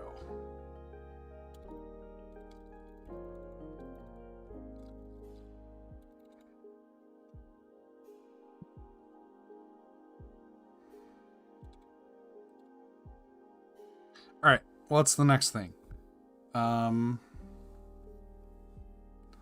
T-bounce settings. It is, once you get a good handle on what's going on, there's still some work being done to make it so you have like ZMK, you have your board, you have your shield, and your config, and those are 4 separate repos. not that they have to be 4 separate repos, but they can be. That way, like, me as a shield slash... No, I am actually a shield developer because the board I'm using is a nice nano, say. So me as a shield developer, I can publish the shield for this as a repo. And then you can make a key map for it in your own config repo. And it uses the nice Nano V2 board repo and CMK. So that way you don't have the problem of QMK where there's literally like 50,000 keyboard key maps in there because everyone has their own key map. Like, I don't push mine into upstream because I think that's silly. It's just me. So I have my fork of QMK with all my stuff. And then I have broken builds.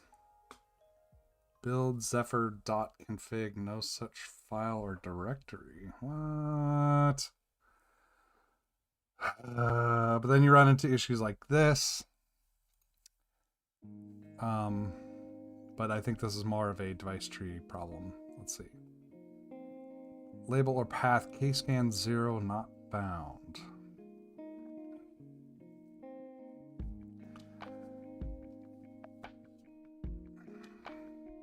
Okay.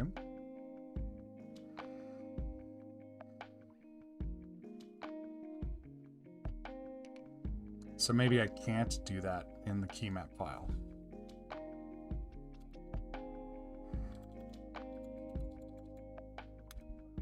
Or maybe there isn't a kscan 0. No, there's kscan 0 right there. Oh no, it's just kscan. Pete, why? Okay.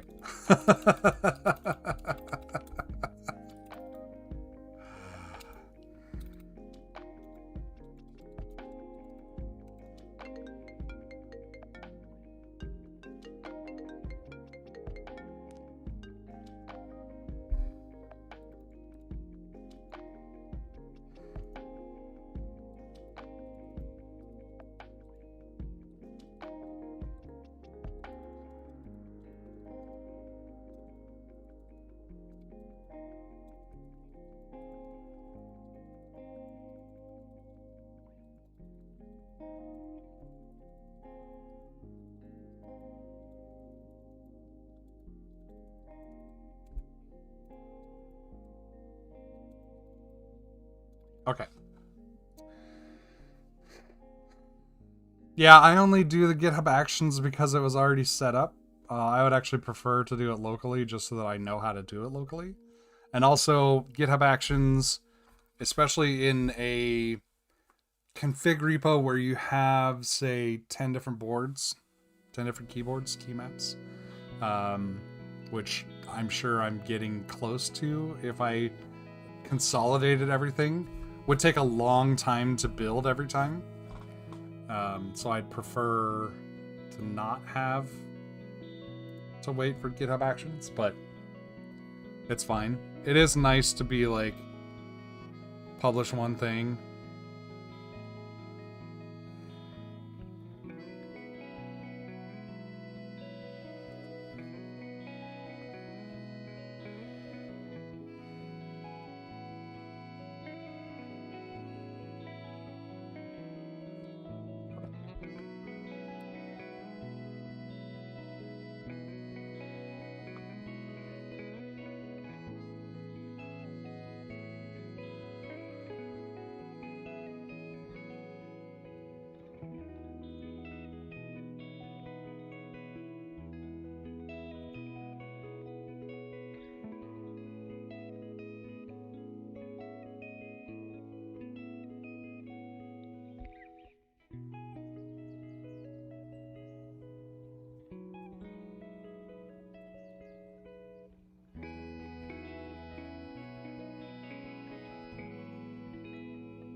So I want to take all of these things and pull them out into an include file.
Okay, so if I do keys / Dvorak.h,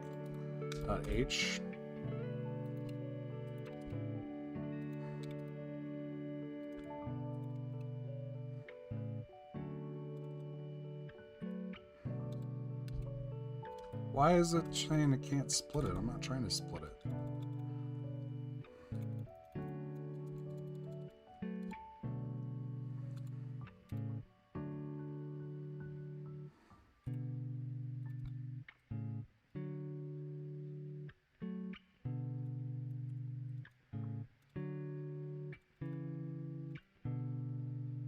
So put that there, pragma once, and then we'll do include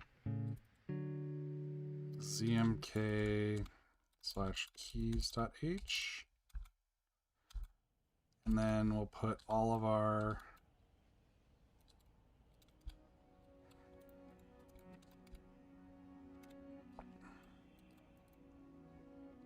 defines here.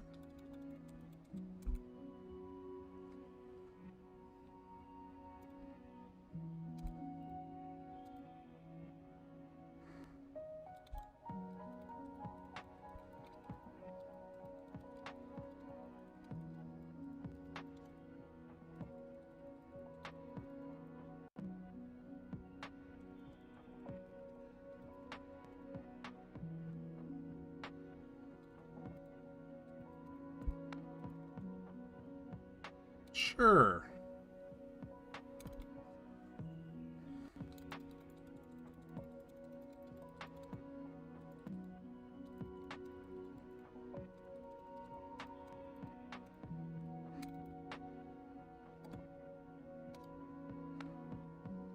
Now, I'm sure I need to write some docs or something for that, but I'm gonna throw it past Pete at some point to see if he's even interested in it.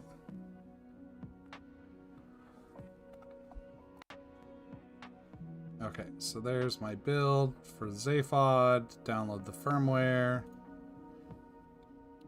Double tap the reset there.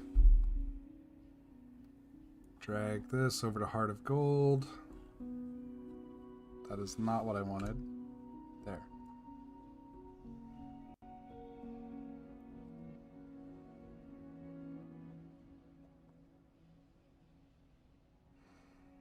Okay, so now I should be able to type with this and hopefully have less duplicates.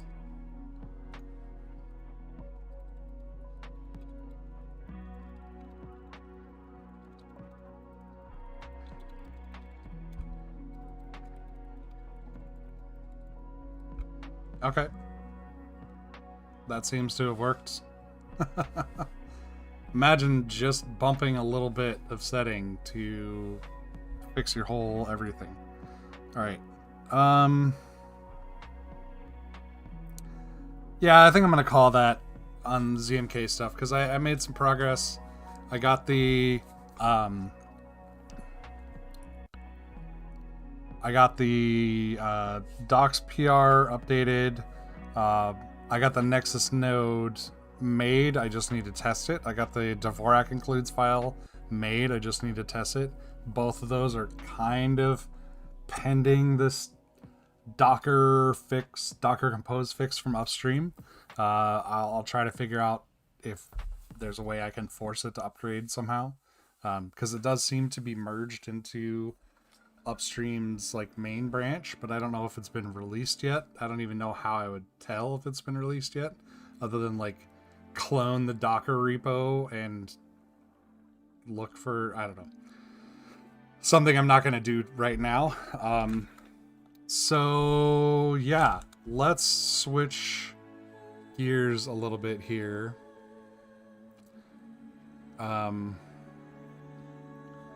I don't want to... I'm gonna do an experiment where I do stuff at my desk here instead of...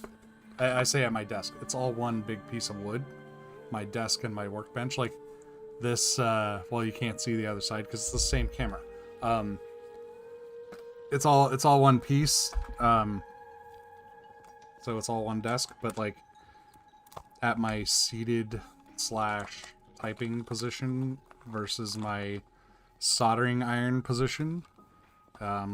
See if I can't do a little bit of zaphod display surgery. And we're gonna make a new scene.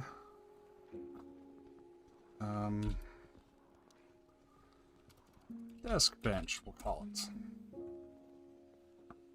Actually, I want to remove that. Yes, and desk with duplicate.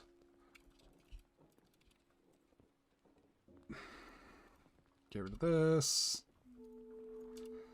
Get rid of that. Take this and make it much bigger. There. Boom. Okay. So now we've got this. Don't need the springs. And the lighting kind of sucks here. I'm sorry. I will fix that light for maybe for tomorrow. Not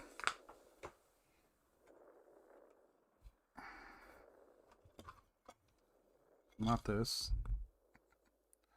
What am I looking for? Oh, I'm looking for the screen, my actual zaphod screen. So I need this. And we've got our tape.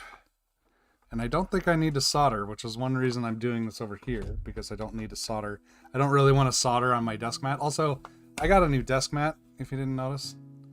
It's a space cat of some sort. It's hard to kind of tell from camera, but it's got like a cat in a spaceship, and it's got an ergodox. That's the only reasonable keyboard they had. And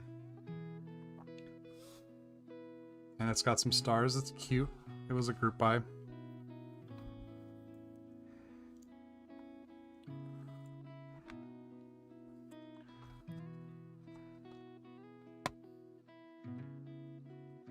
Is this the right size? No, one up.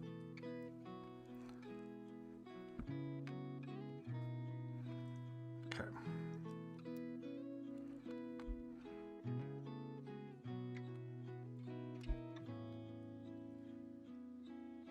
Now let's just hope I don't ruin this display.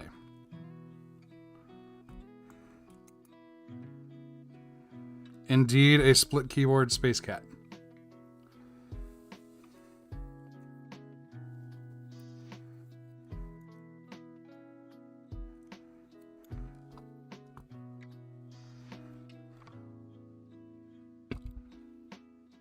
Let me find a link for it.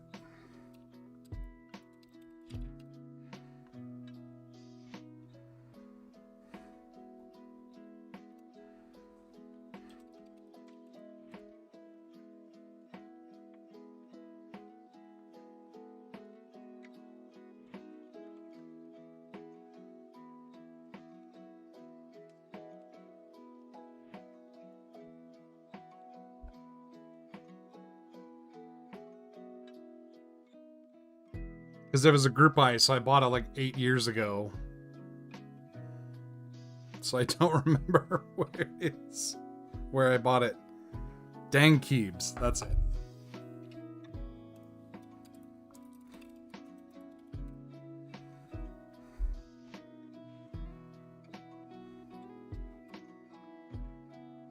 Astro Nico, that's it. I guess it wasn't the only one with reasonable keyboard. It was, they had a bunch of different colors, and I liked the colors. So I got the blue with black surrounds. Maybe this one? How do I zoom in on that? Instead of just doing this. Come on, Shopify. I should text my friend, be like, Shopify is being slow. Yeah, so that, yeah, this is the one I got. It's really cute, I think. It's like a cat at a, you know, in a spaceship, and its control interface is an Ergodox.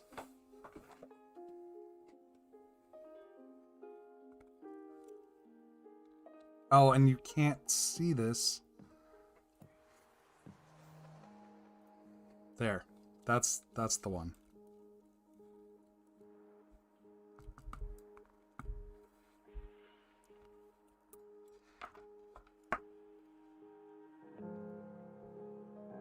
And it looks like they're still available. So if you want one of your own,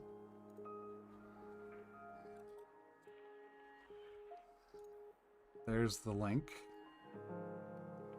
Enjoy. Okay.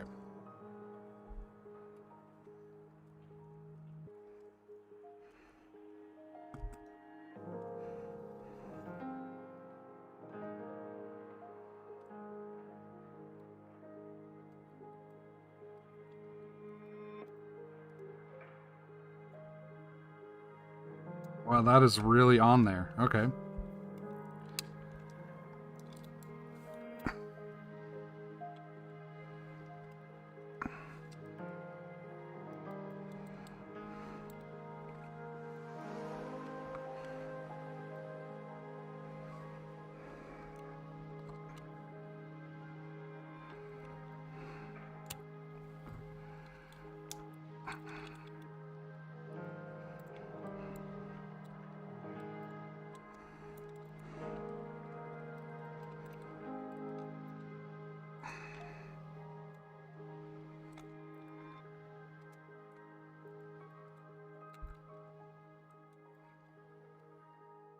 Yeah, I really should do a little more work on my 3D printer, because the reason that was so hard to get off there is because there's a lot of flashing around this hole.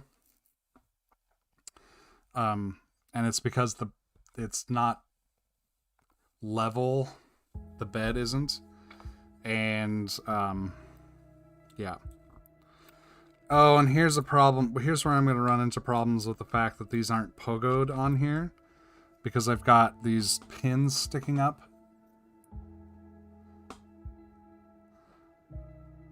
Oh. And this doesn't have the... Oh, shit. Okay, well, I am going to need to solder, because I'm going to need to solder pin or some diode legs into this. That's fine.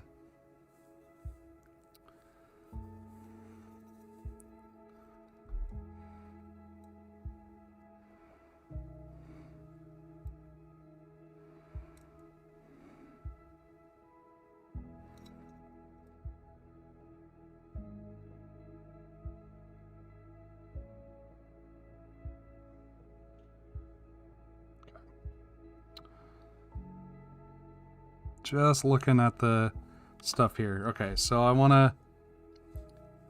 Jerry, I don't remember. Did you make like a guide for this? Or am I on my own? Because it doesn't seem like it's that complicated. I thought you had made a guide.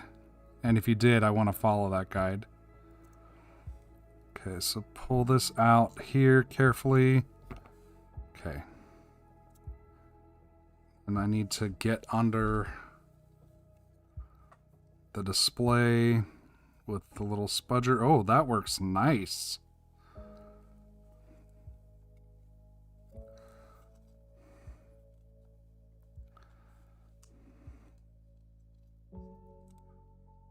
Although I gotta be careful, it's flexing the display a little bit.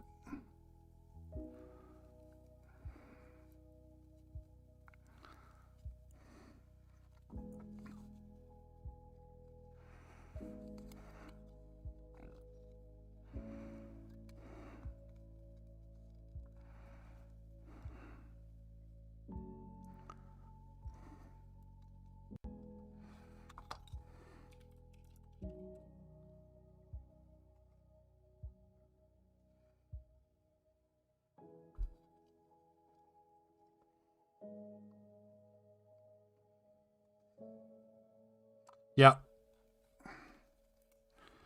Now, I figure worst comes to worst, I bought this from Adafruit, I can just buy another one from Adafruit.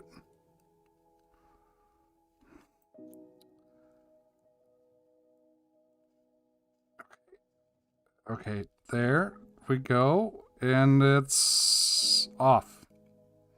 Wow, that worked really, really nicely to get that off of there.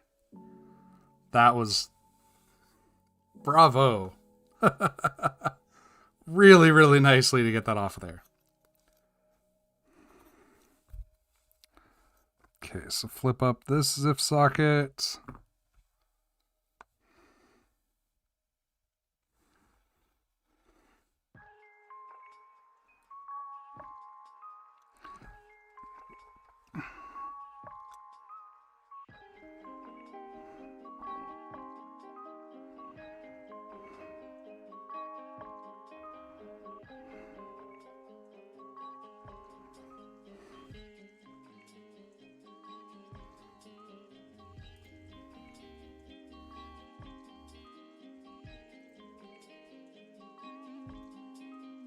Okay.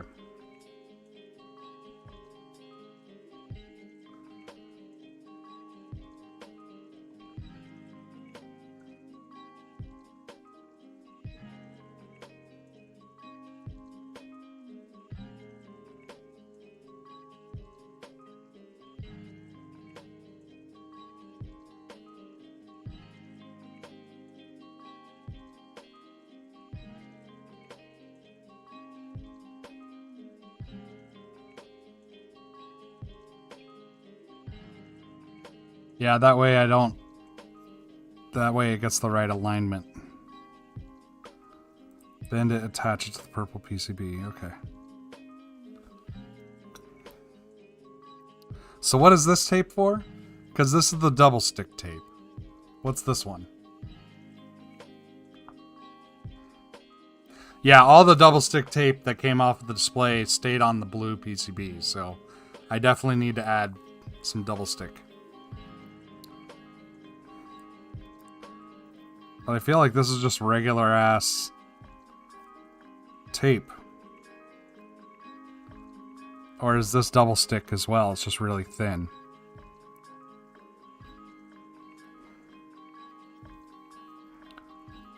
I mean, it feels thick for tape.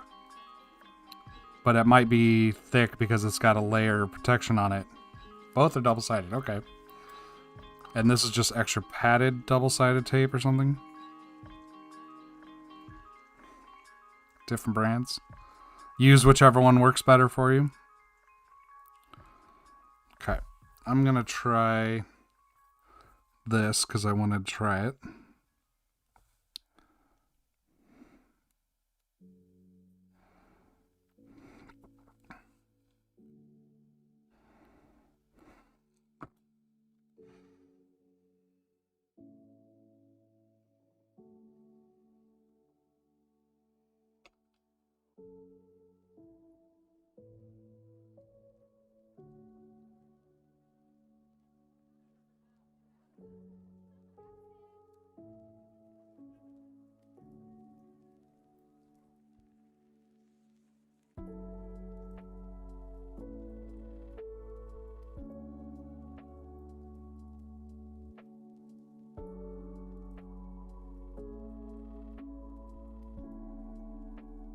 Don't look.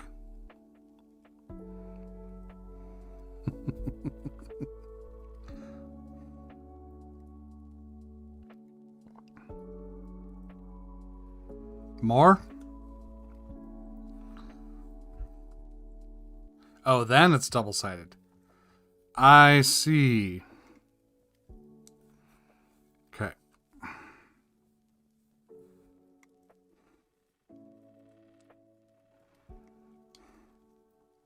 Wait.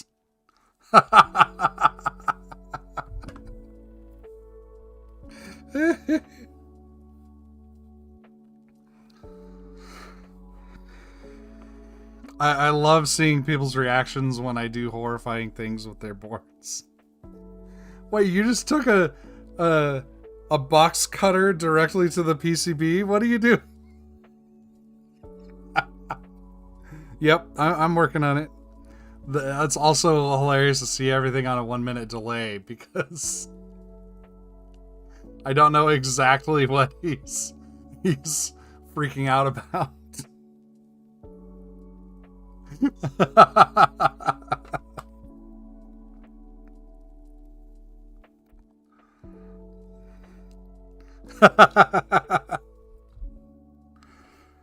Oh man. Oh, okay. Ah, see there it's double-sided. Okay, that's a cool way to do it. So then I just have to, every time I want to use some of this, I have to pull off the outside that's sticky and full of cat hair. Okay.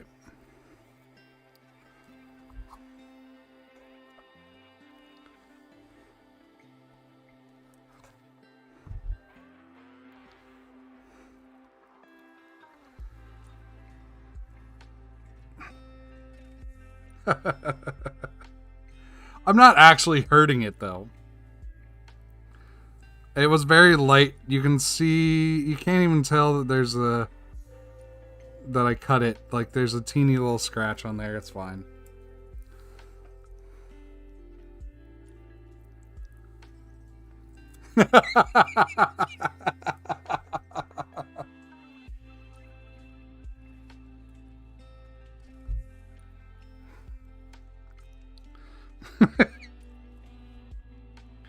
But see, like, how else was I gonna size this correctly?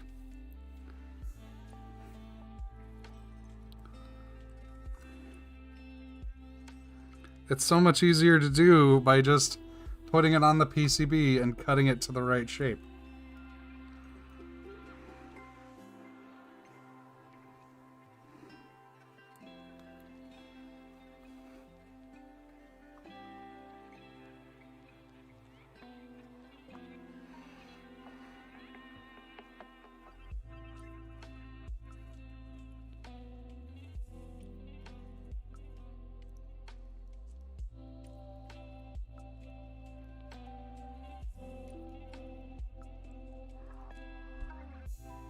I wouldn't have done that if there were traces underneath there or anything like that. I'm not completely irresponsible.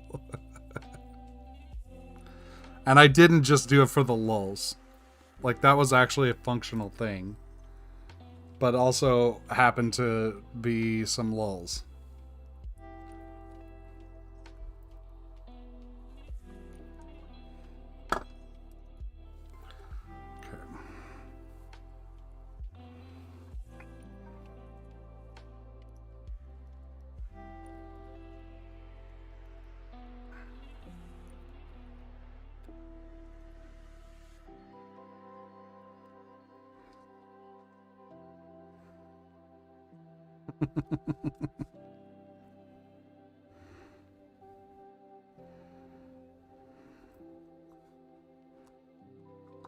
Okay. Got our double sticky tape on there. Really wonderful tape job.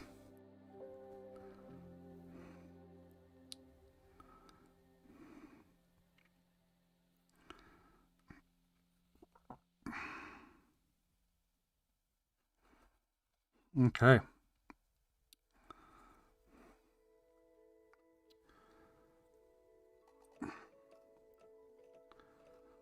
Now we get to see if I blew this up or not.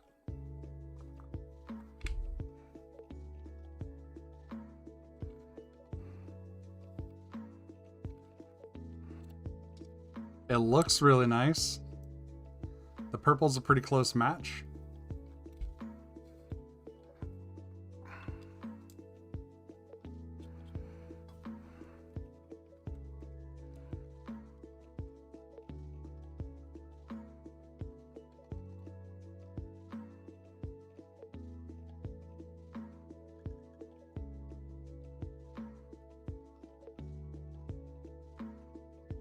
I mean, this would be a good time for me to install the pogo pins, but I'd have to desolder the sockets that are on there. I think I'm just gonna put some diode legs in, call it.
What's a switch plate?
Arg.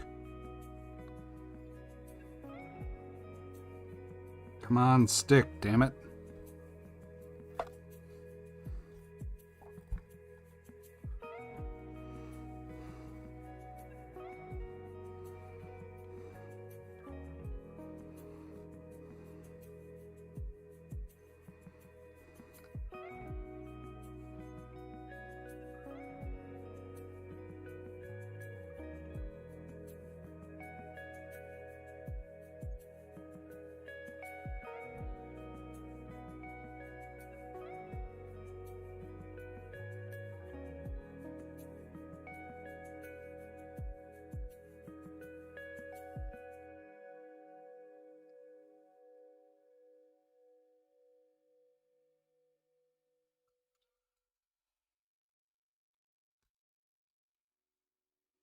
It works. Sweet. Where are my flush cutters? Flush cutters.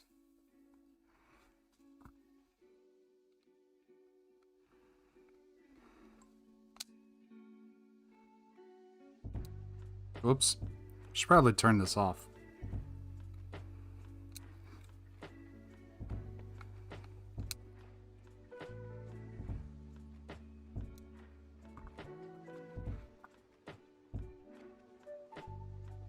Did I blow it all up? Nope. Okay.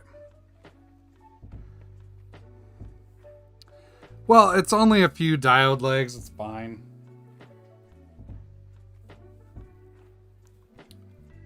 Plus, I have a ton of desk mats.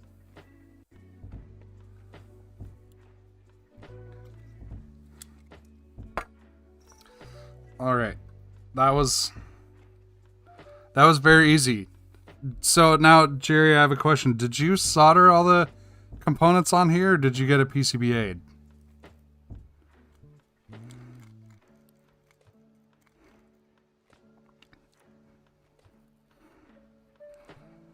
And also GB Win, because I feel like this would be a great addition to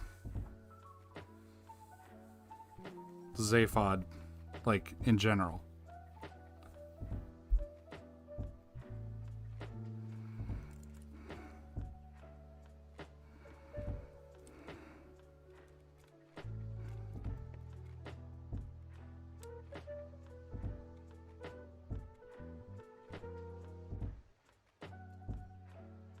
Boom. And I kind of want to...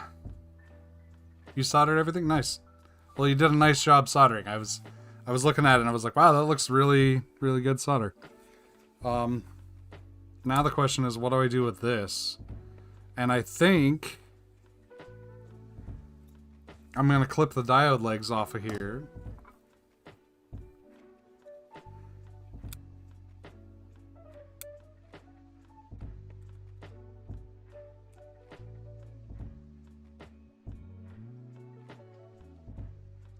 And I'm going to toss this in the spare parts bin because it's got some good stuff on here, like that little teeny controller thing.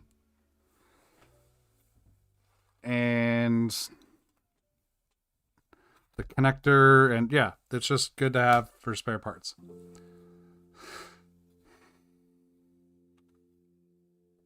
Like, did you bridge the connectors, or how did you screw it up?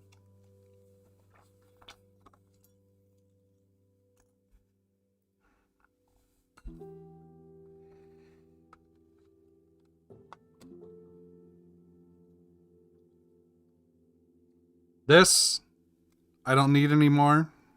Like, I didn't really need it before, but I don't feel like I need it as much because the colors match now. So I'm just, and it's 3D printed and not very well, so I'm just gonna toss it.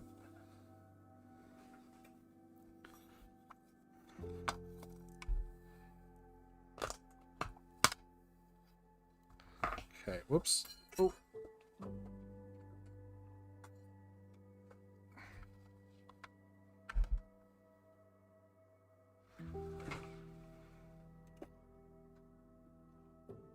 And now I have more double sticky tape. Yeah, a USB microscope makes a lot of sense. I need to revisit mine because Pete showed using his and showed he was using the stand for it, and it was actually coming up with a really clear picture, where I've been trying to handheld it and it's not been such a great picture. So I want to try it again with using the stand and then move the PCB around rather than try to like, yeah, a desoldering gun, like, I feel like it'd be kind of nice to have, but only if you're doing like bulk desoldering. This thing worked perfectly. Screen disassembler, like it was literally built to like get under there. That's just, yeah. Bravo.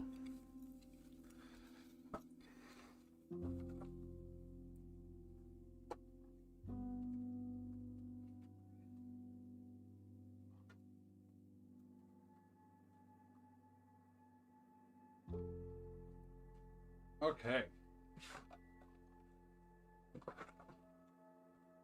So what's next on the to-do list here?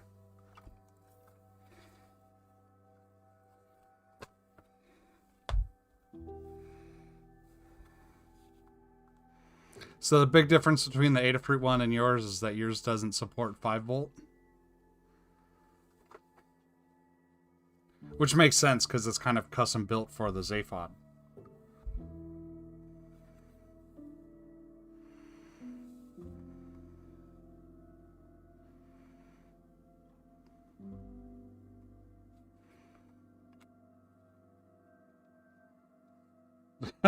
Yeah.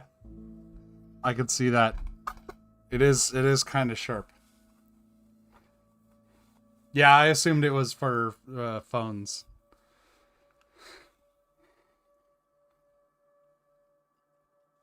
Okay, I can turn the soldering iron off.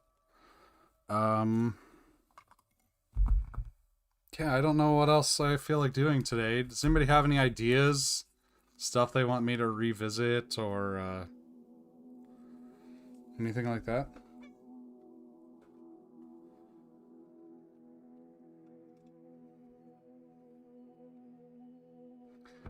I am sadly not going to get my shot of the Cornish Zen in Indian Heaven Wilderness with Mount Adams in the background because the weather is fine up there. It's cold and rainy, but you can't see anything. Like, it's because of the rain, you can't see Mount Adams. So while I could go up there, I'd get a picture from the top of a hill of clouds, like not even pretty clouds, just gray.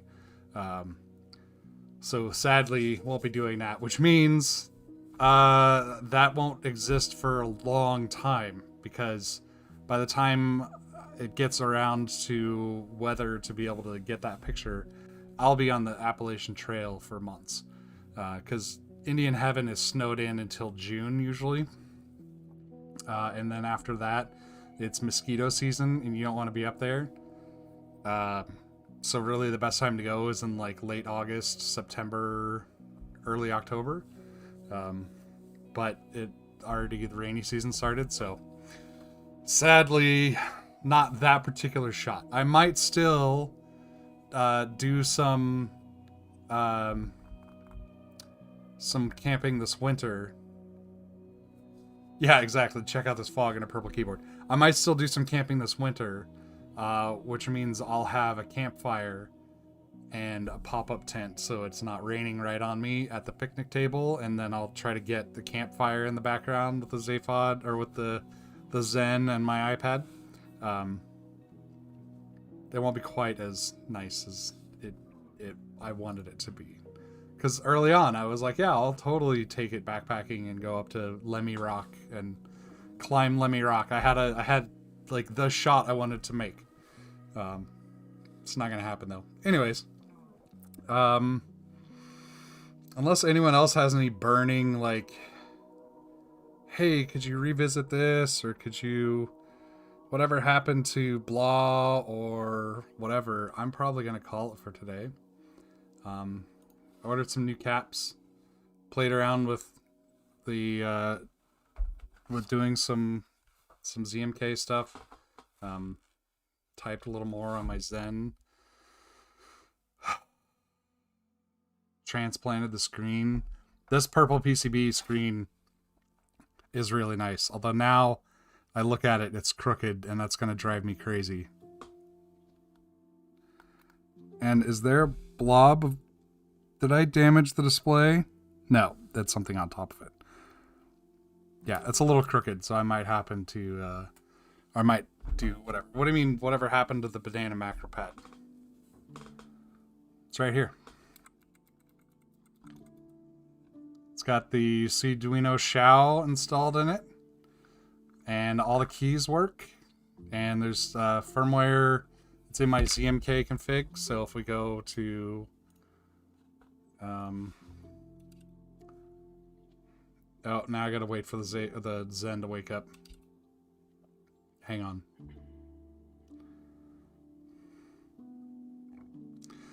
One downside to this board is that it takes a minute to get started from sleep. Come on, Command T. Command T.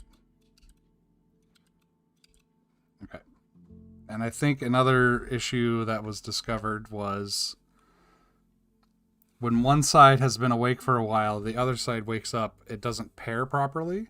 It says it's connected, but the right hand is not doing anything.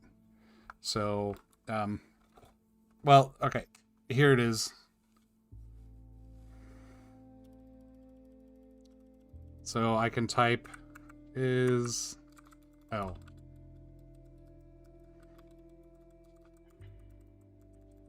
What? Why is that doing that? Oh, I know what I did. Okay.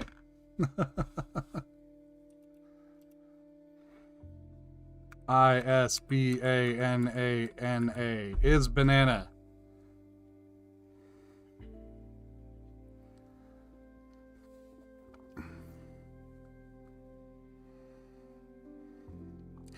Yeah, the ribbon connector makes it a little weird because you can't slide it laterally very much because the ribbon connector will then bend and it's really fragile, so it'd break. And if you move it up, it'll work fine. It might bulge a little bit, but you can only pull it down so far.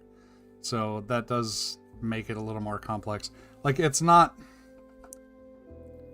crooked enough that it'll actually bother me.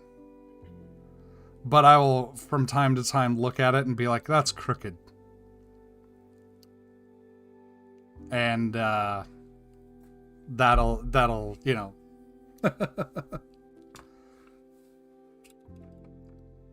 Okay. Are we working yet? No.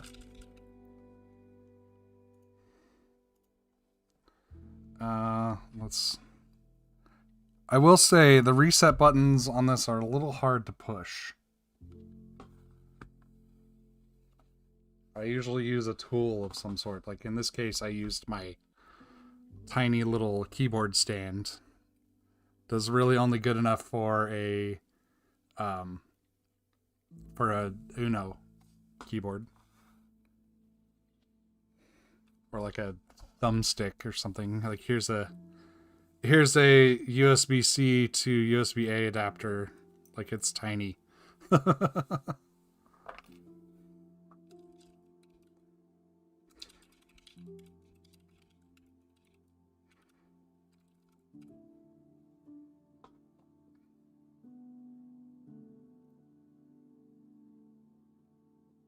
Yeah, so here's the banana key map.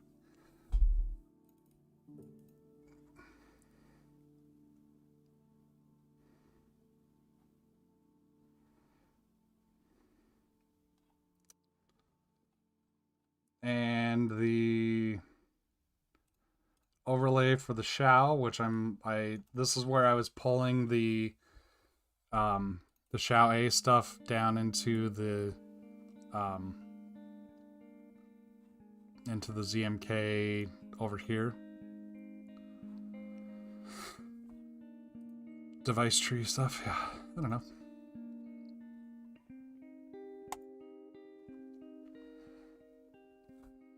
I will say these dark desk mats really show dirt quickly.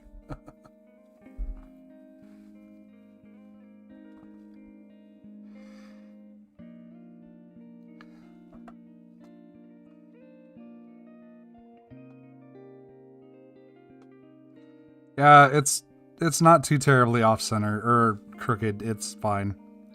It's like, if it were that bad, I could just get the little spudger under there, pop it off, move it, and put it back down. Because there's plenty of adhesive on that for this purpose. I just don't, you know, it's fine how it is. Imperfection shows that it's handmade or something like that. It's like why marbles with bubbles in them are worth more than marbles without, or something like that.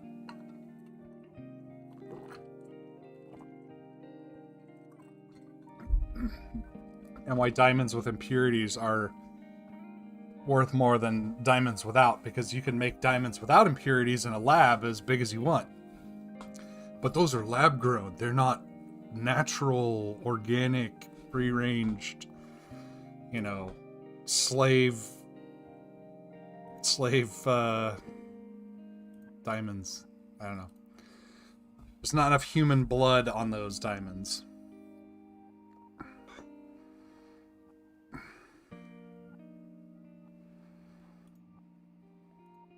Yeah, and that cable I don't imagine is easy to replace because it's probably not a ZIF connector. Yeah, it's because it's like soldered into the other side or crimped in or something like that. Like it's pretty hard, pretty permanently attached to the other side.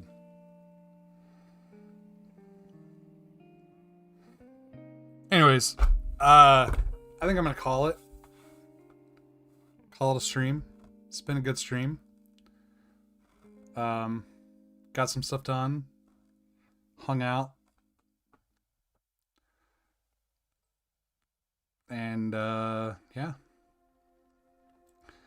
I will get my light fixed today. I think take it apart or try to take it apart. Like I said, all else fails, I'm just gonna bridge where the switch is, just so it's permanently wired. Because it's going into a switched power outlet anyways, eventually. So it doesn't matter that you can't actually shut the light off, because you just unplug it or turn it off at the switch. And that's kind of what I want anyways. I want to be able to just like say, hey, turn the light or turn the studio lights on and off. Yeah, I don't know. What am I going to do tomorrow? I think tomorrow, well, I need to see if I have enough LEDs for that, the Reviung 33. Because I don't think I do. Because the only LEDs I would have for that are like spares from other builds and stuff like that. So I don't know if I have enough, but I'll check into it. And if I do, then I'll build the Reviung 33 tomorrow. If I don't, then I will... Maybe we'll do some more circ development, or try some more circ development. I don't know. My brain is shot at this point. I'll figure out something later. At any rate, thank you all for hanging out. This is good fun. I like these like casual kind of where I just kind of like shoot the shit with chat and work on some stuff streams. I tend to get distracted a lot during them, but I think that's fine because it's like we talk about stuff that's interesting because someone brought it up. Yeah, definitely gonna use thick wire. I've got ham radio stuff, so I've got plenty of heavy gauge wire for wiring that, and it's 12 volt LEDs or 12. It's the 12 volt into the power supply or from the power supply. So yeah, I've got plenty thick wire for it. Making what public? Oh, the PCB for the zaphod thing. I didn't know that wasn't public. Telling you, group buy. Do a little mini group buy within the zaphod channel. Anyways, thanks everybody for hanging out. I'll see you tomorrow. Yeah, have a great day. Have a great weekend.